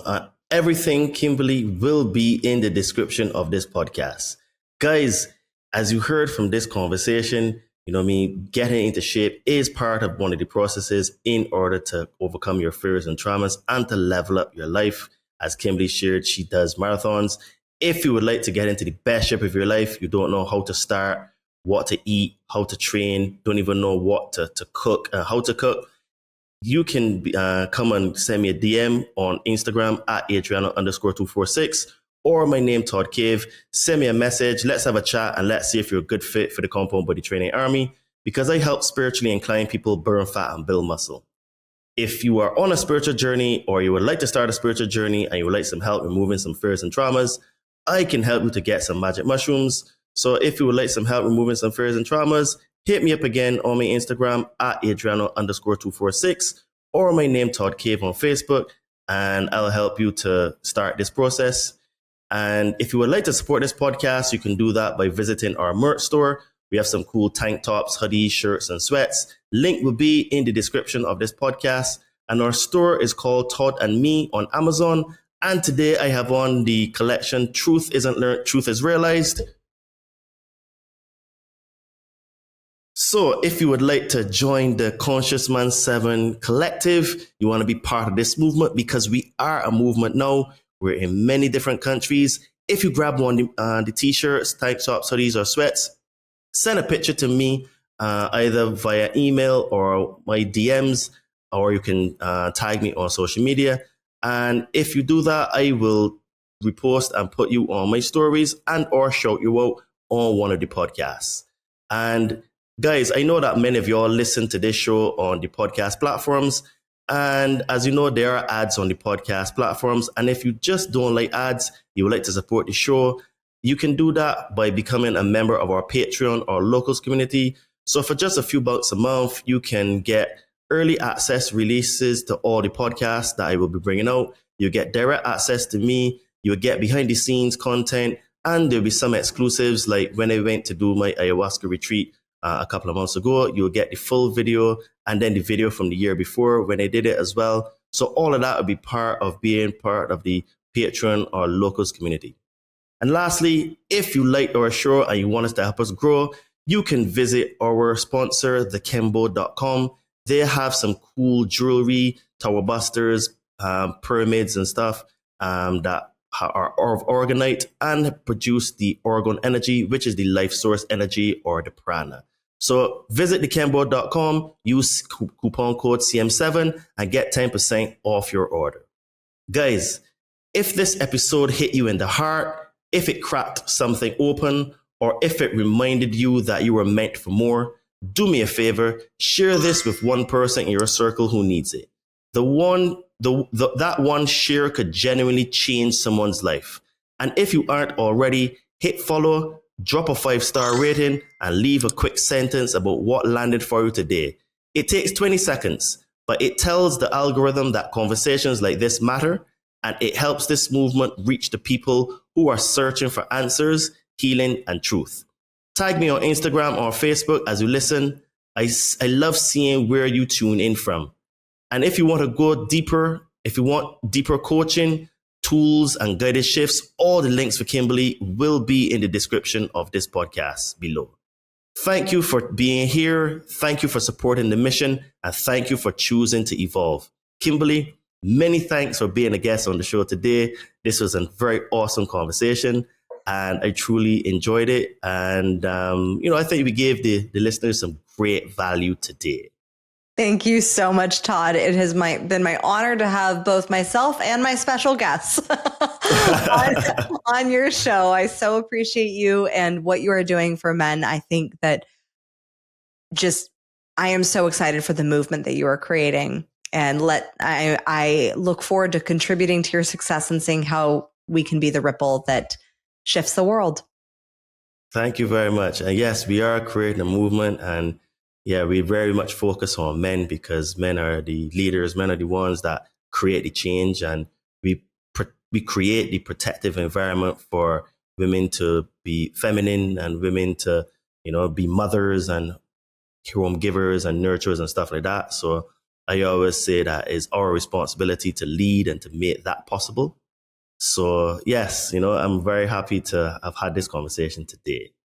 This has been another episode of the Conscious Man 7 podcast, the place where we go beyond the veil in search of the truths that they hide from you to help you reclaim your power and step into the truest version of yourself. You are the help that you've been looking for. So remember, folks, keep smiling, keep shining, and keep being the change you want to see. Speak to you soon. Cheers and namaste.